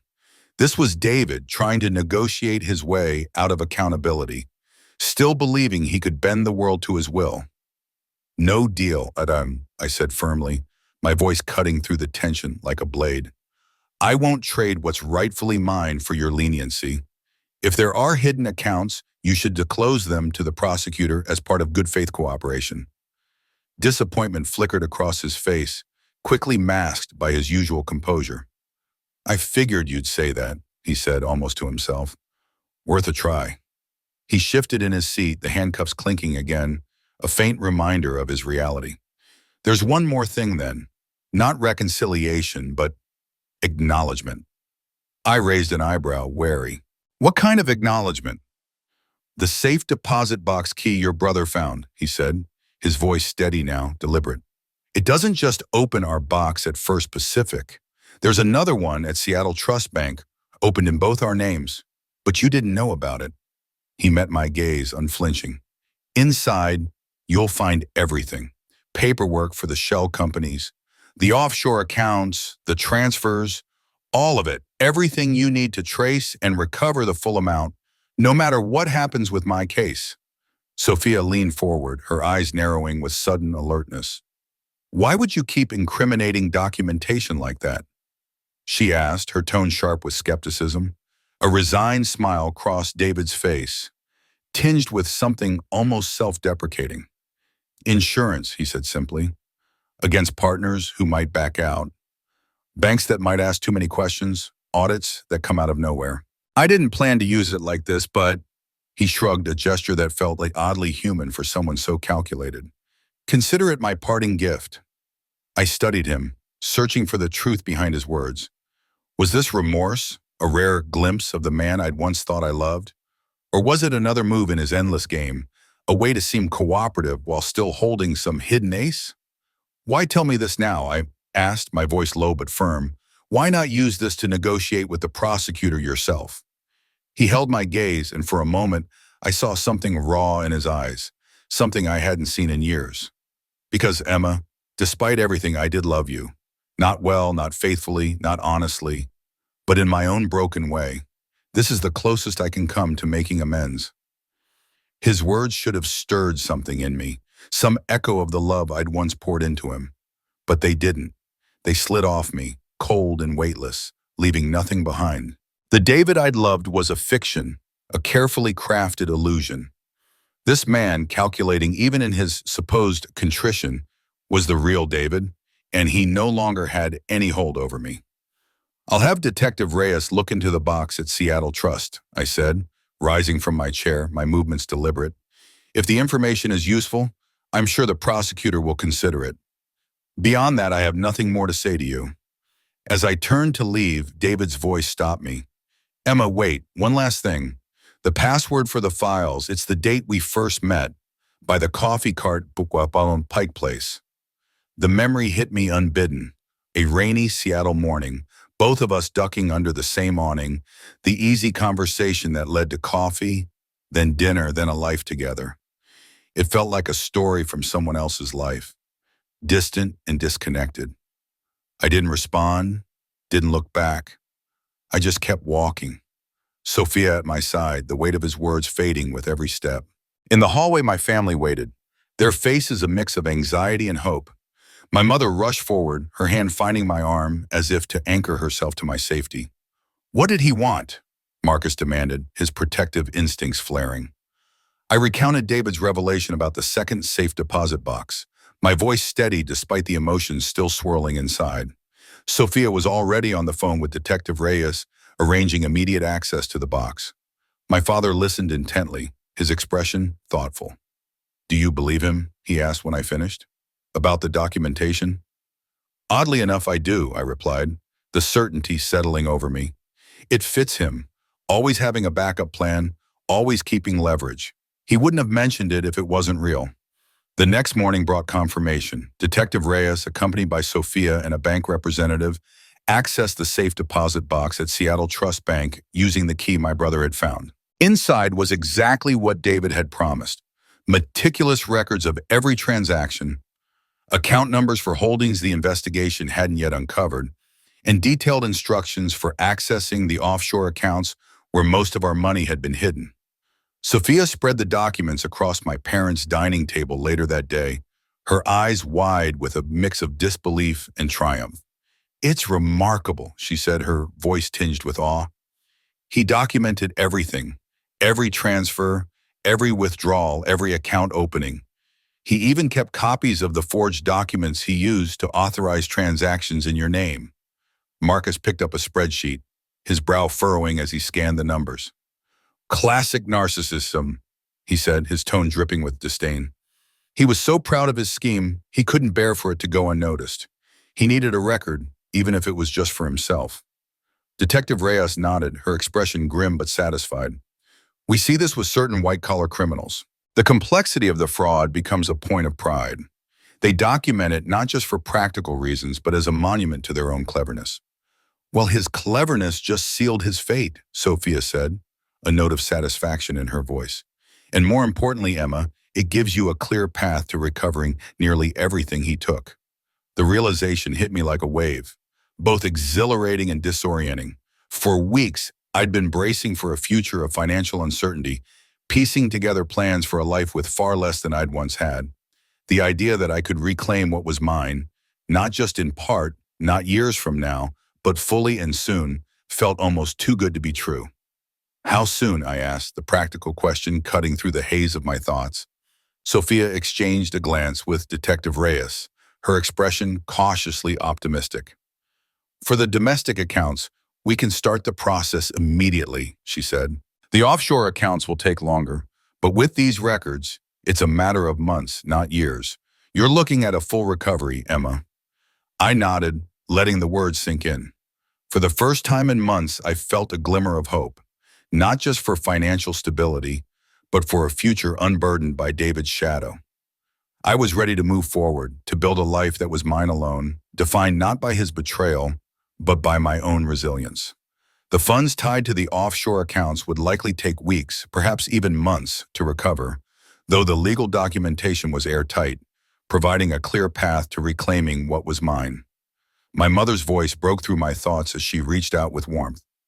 "You can stay with us as long as you need, dear. There's no hurry." Her words, meant to comfort, stirred something deep within me, a spark of clarity, a sudden understanding of what I truly wanted. It wasn't just about finding a place to stay. It was about reclaiming my life, my direction. I looked at her, seeing the flicker of worry in her eyes, and quickly clarified, "It's not about leaving your home, Mom. I'm so grateful for you both. But I've been stuck, waiting for things with David to resolve. I need to start moving forward, making my own choices again." My voice carried a conviction I hadn't felt in months, and it seemed to resonate. My family exchanged glances, concern mingled with admiration. My father, ever practical, was the first to respond, his nod steady and reassuring. "What do you need from us?" he asked, his tone direct but kind. "Your support, as always," I said, my heart swelling with gratitude. "And maybe your help finding a good real estate agent. I'm ready to sell the townhouse." Saying it aloud felt like a weight lifting, the decision settling into place with unshakable certainty. The Queen Anne townhouse, once the embodiment of my dreams, now stood as a relic of a life I needed to let go.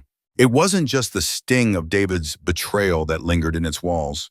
It was the realization that the future I'd envisioned there, with him, was gone. That house belonged to a version of me that no longer existed. I wasn't just closing a chapter. I was writing the opening lines of a new one that demanded a foundation built on my own terms. 2 days later, with the help of an agent recommended by one of my father's colleagues, I listed the townhouse. Seattle's market was thriving, and the property's prime location drew attention almost immediately, even with its hastily arranged staging. By the end of the week, 3 offers came in, each above the asking price. "It's the location and the potential," the agent explained over a conference call, her voice brimming with enthusiasm. "Buyers here are willing to invest in renovations to secure a home in a neighborhood like this."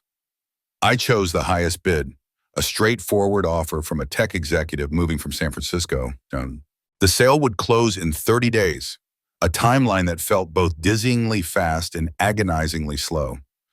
But with each step, I felt a growing sense of agency, a quiet thrill at taking control of my future. With the townhouse sale underway, my thoughts turned to my career. My medical leave from Evergreen Financial was nearing its end, with just 3 weeks left, but I found myself itching to reconnect with the part of me that thrived in the structure and challenge of work. I arranged a lunch with Alex, my boss and mentor, at a cozy restaurant near the office. When I arrived, he stood to greet me, his smile warm and genuine. "Emma, you look well," he said, his eyes scanning me with a mix of relief and curiosity. "How's the recovery going?" I propped my cane against the table, a tool I still needed for longer walks but was starting to feel more symbolic than essential. "Better every day," I replied, my voice steady. "Dr. Patel says I'm making great progress." Alex nodded, but his expression grew serious as we settled into our seats. "In the other situation? With your husband?" he asked, his tone careful but direct. I kept my response professional, though the subject cut deep. "It's moving forward. The evidence is overwhelming, and his attorney is working on a plea deal that includes full financial restitution." Alex studied me for a moment, his gaze thoughtful. "When you asked for this lunch, I assumed you wanted to talk about extending your leave. You've been through so much physically, emotionally. No one would fault you for needing more time." His concern was genuine, and I appreciated it, but I shook my head. "Actually, I want to come back next week. Maybe on a reduced schedule at first, but I need to get back to work." Sitting idle, with too much time to think about everything, it's worse than the stress of the job. "I need purpose, Alex. I need structure." Surprise flickered across his face, followed by a cautious smile. "Are you sure that's wise, Vicky?" he asked. "The pace here can be relentless." I leaned forward, my resolve unwavering. I'd rather face that than the weight of my own thoughts. Work has always grounded me. I need that now more than ever. He considered this, then leaned in with a spark of excitement. "I have a counter-proposal. What if instead of jumping back into your usual role, you took on a special project? Something challenging but with more flexibility." My curiosity piqued. "What kind of project?" I asked. "The London expansion," he said, his voice animated. "We've been planning it for a year and we're ready to move forward. We need someone to build the strategic framework, client acquisition, staffing, regulatory compliance. It's analytical. It plays to your strengths, but it won't have the immediate pressure of client-facing deadlines." The idea sparked something in me. A fresh project, untethered from the life I'd shared with David, felt like the perfect way to channel my energy. "Would it involve travel?" I asked, already imagining the possibilities. "Eventually, yes," Alex replied, "but the initial phase can be done from Seattle, with video calls as needed. Once you're fully recovered, there'd be a short trip to London to finalize things." I felt a surge of excitement, a sense of purpose reigniting. "I'd like to see the preliminary materials," I said, my tone conveying my interest. Alex's smile widened. "I'll have them sent to you this afternoon. Take the weekend to review, and we can talk specifics on Monday." As our conversation shifted to industry trends and office updates, I felt a familiar confidence returning. A reminder that despite everything, my professional self was still intact, untouched by David's actions. That weekend brought another turning point. On Saturday morning, Detective Reyes called with an update. "The domestic accounts David hid have been frozen," he said, his voice calm but satisfied. "They're being transferred back to your control, and you should see the first funds in your account by Monday. The offshore accounts will take longer, but the documentation he provided is speeding things up." Gratitude welled up in me. "Thank you, Detective, for everything," I said, my voice thick with emotion. "Just doing my job, Mrs. Chen," he replied, then added, "If I may say, it's been especially gratifying to see someone like your husband face real consequences. Too often, these kinds of financial crimes go unpunished." After hanging up, I shared the news with my parents over breakfast. My mother reached for my hand, her eyes glistening. "It's really happening," she said softly. "You're getting your life back." I squeezed her hand gently, correcting her with a smile. "Not back, Mom, forward. I'm not trying to reclaim what was. I'm building something new." The distinction felt profound, a philosophical shift that anchored my decisions. With the townhouse sale in motion and my finances on the mend, I began searching for a new place to live, one that reflected me, not the compromises of a shared life with David. I found it in a modern loft conversion in Capitol Hill, a space that felt like a revelation. With its exposed brick walls, industrial windows, and a rooftop terrace overlooking Seattle's skyline, it was nothing like the traditional townhouse we'd chosen together.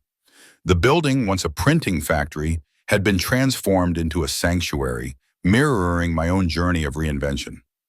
"It's perfect," I told the real estate agent after the tour, my heart racing with possibility. "I'd like to make an offer." The timing was serendipitous. My offer was accepted the same day the funds from David's hidden accounts hit my account. The symmetry felt poetic. The money he'd stolen was now funding my fresh start, his attempt to derail my future instead laying the groundwork for its reconstruction. The day before my return to work, Sophia, my attorney, called with an update on David's case. "His attorney has accepted a plea deal," she said. 8 years in prison, with parole possible after 5, followed by 3 years of probation. Full financial restitution and a court order barring him from working in financial services or management roles after release. The news hit me with a mix of relief and finality. "It's a strong sentence," Sophia added. The judge took his actions seriously. I thanked her, feeling the weight of the past begin to lift, replaced by a quiet determination to move forward. The weight of the courtroom's revelations lingered in my mind, each detail a thread in the tapestry of betrayal I was slowly unraveling. The prosecution had laid bare David's calculated scheme, the crime's timing meticulously aligned with my surgery when I was at my most vulnerable, the intricate web of deception woven to hide the stolen funds, the audacity of his greed. These were not mere missteps, but deliberate choices, each one a blade cutting deeper into the trust I'd once placed in him. Vanessa, his accomplice, had been granted leniency for her cooperation, a 3-year sentence likely reduced to less than 2 with good behavior, and an obligation to repay her share of the pilfered money, though her debt paled in comparison to David's. As I processed this, I searched my heart for the triumph or vindication I thought I might feel. Instead, there was only a soft stillness, not a roaring finale, but the quiet satisfaction of turning the last page of a long, painful chapter. Sophia's voice broke through my thoughts, her tone cautious yet steady. "There's one more thing.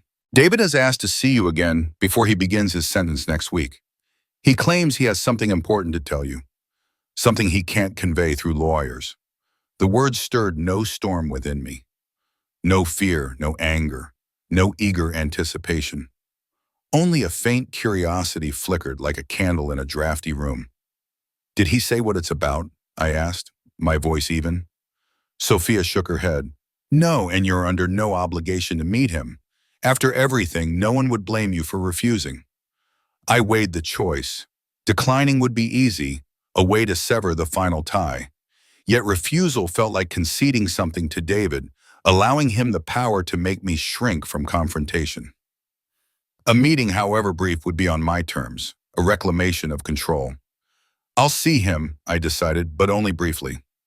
2 days later, I walked into the courthouse alone, a deliberate choice.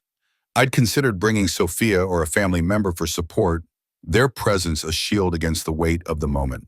But this was my battle, my closure. I needed to face David without intermediaries, to prove to myself that I could stand unshaken. The meeting room was stark, its institutional austerity unchanged from our last encounter. Bare walls, a metal table, the hum of fluorescent lights. David sat waiting, a shadow of the man I'd known.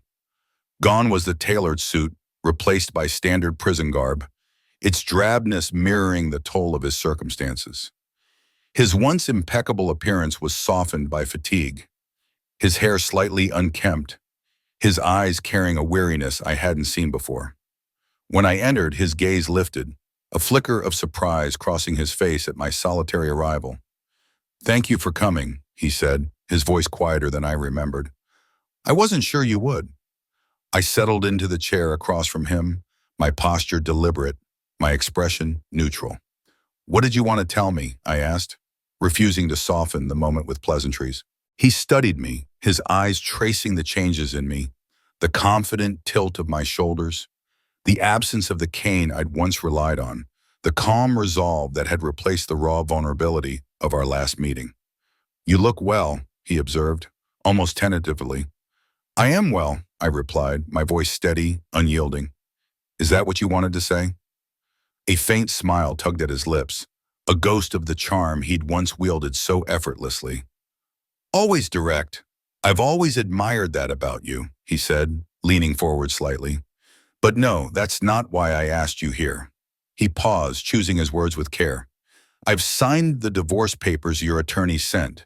No contests, no negotiations, no delays. It should be finalized within the standard waiting period." The news was welcome, but hardly warranted this face-to-face encounter. "You could have told Sophia that," I pointed out, my tone flat. He nodded, acknowledging the truth of it. "I could have, but there's more." His hesitation was palpable, a rare crack in his usual composure. When I retrieved the documentation from the safe deposit box for Detective Reese, I removed one item, something personal, not financial, something I thought you might want. My patience waned, a flicker of irritation rising. "What item, David?" He reached into his pocket and produced a small velvet pouch, sliding it across the table toward me. "Your grandmother's ring," he said softly. "The one you thought was lost during our move to the townhouse. I found it when we were unpacking, but I kept it hidden. I planned to sell it eventually, but I never did." The words hit like a quiet thunderclap. My grandmother's ring, an Art Deco treasure, its modest diamond framed by delicate sapphires, a piece that held more meaning than any lavish gift David had ever offered. Its loss during our move had gutted me.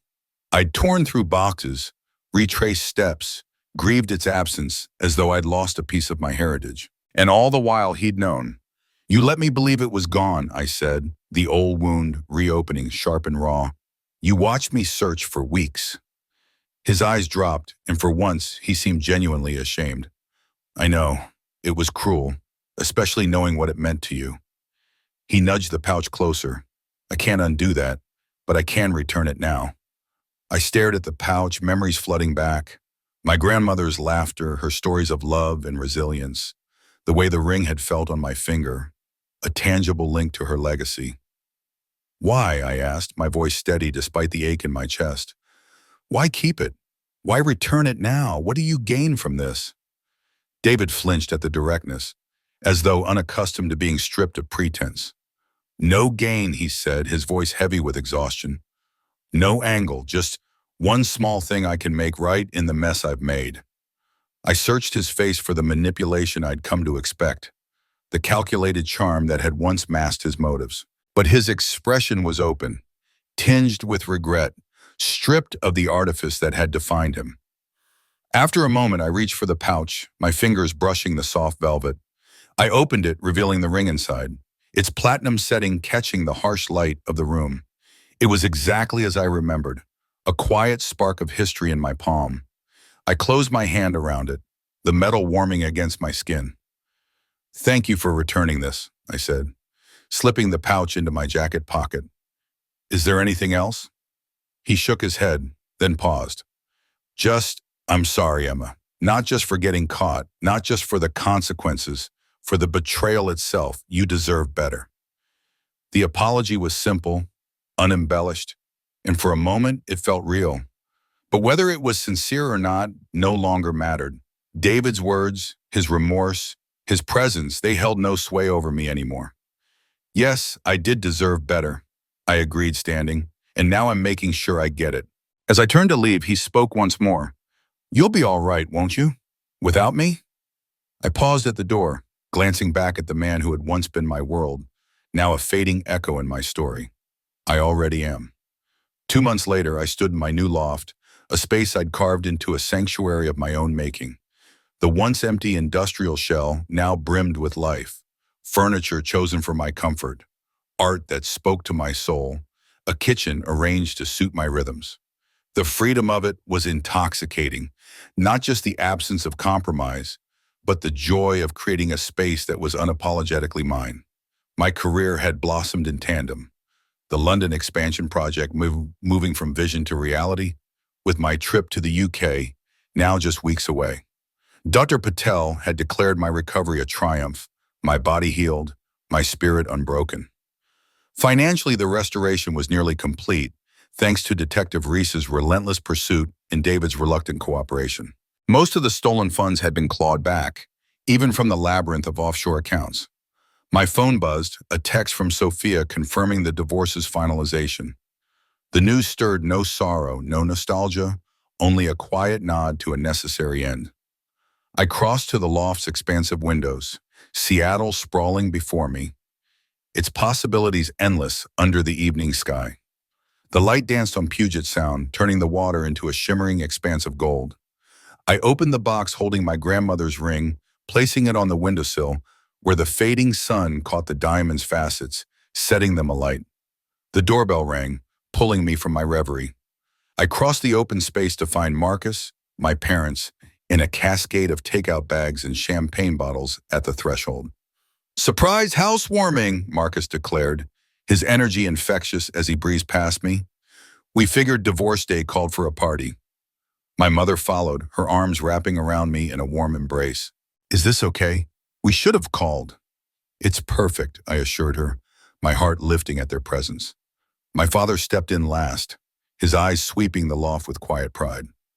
"You've made this place yours," he said, noting the thoughtful arrangement of furniture, the soft glow of strategically placed lights, the black and white photography adorning the walls. "That was the goal," I replied, helping Marcus unpack Thai food onto the kitchen island. My mother ran a hand over the blue sofa, its texture inviting yet refined. "This place feels like you," she said. "Oh." Elegant, comfortable, thoughtful. We settled into the evening, laughter and conversation filling the space, a celebration not of endings, but of beginnings, of a life reclaimed and a future unfolding on my terms. The dining table, crafted from reclaimed wood I discovered at a local artisan studio, bore the marks of time and care, its surface glowing softly under the warm light of my apartment. Marcus, ever the showman, wielded the champagne bottle with a flourish, popping the cork with a dramatic twist. It shot across the room, skimming just past a table lamp, sparking a burst of laughter from everyone gathered. The sound filled the space, light and unguarded, as Marcus raised his glass, his voice rich with pride. "To Emma," he declared, who turned disaster into triumph and came out stronger than ever. My parents echoed the toast, their glasses catching the light as they lifted them toward me. "To Emma," they said in unison, their faces radiating warmth and quiet admiration. That simple act, my family gathered around this table, celebrating not just the close of a grueling chapter, but the dawn of something new, stirred a deep, unexpected emotion within me. These people, my unyielding foundation, had been there when everything else collapsed. They'd offered support without suffocating me, guidance without demands, and love without strings attached. Their presence had been a lifeline, steadying me through the chaos. I looked at each of them in turn, my voice catching slightly as I spoke. "I couldn't have done any of this without you," I said, my gaze lingering on their familiar faces. My mother reached across the table, her hand finding mine, her touch gentle but firm. "You did the heavy lifting, Emma," she said softly. "We were just your cheering squad." I nodded, a quiet acknowledgement that their belief in me, their unwavering presence, had made the unbearable feel possible. As the evening unfolded, the conversation drifted to lighter waters. Marcus animatedly described his latest coding project, his hands gesturing wildly as he explained algorithms with infectious enthusiasm. My father, with a twinkle in his eye, recounted his latest gardening experiments, lamenting the tomatoes that refused to ripen, but boasting about his thriving herbs. My mother shared her book club's latest pick, her voice alight with excitement over the novel's unexpected twists.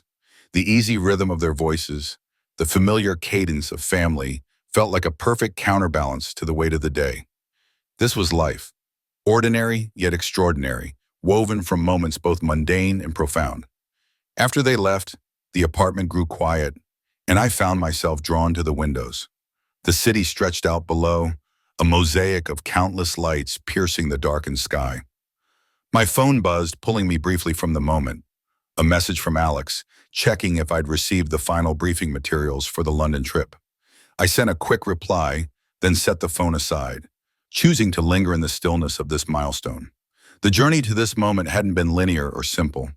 From that hospital bed, where I'd woken to confusion, betrayal, and pain, to standing here now, the path had been marked by setbacks and victories, doubt and growing confidence. The physical healing had followed the doctor's timelines, predictable in its progression. But the emotional recovery, that had been a wild, unpredictable ride, sometimes surging forward, sometimes looping back to prod at wounds I'd thought were sealed. Standing by the window, I felt a shift deep within me. The woman who'd stared in shock at that zero balance notification was gone.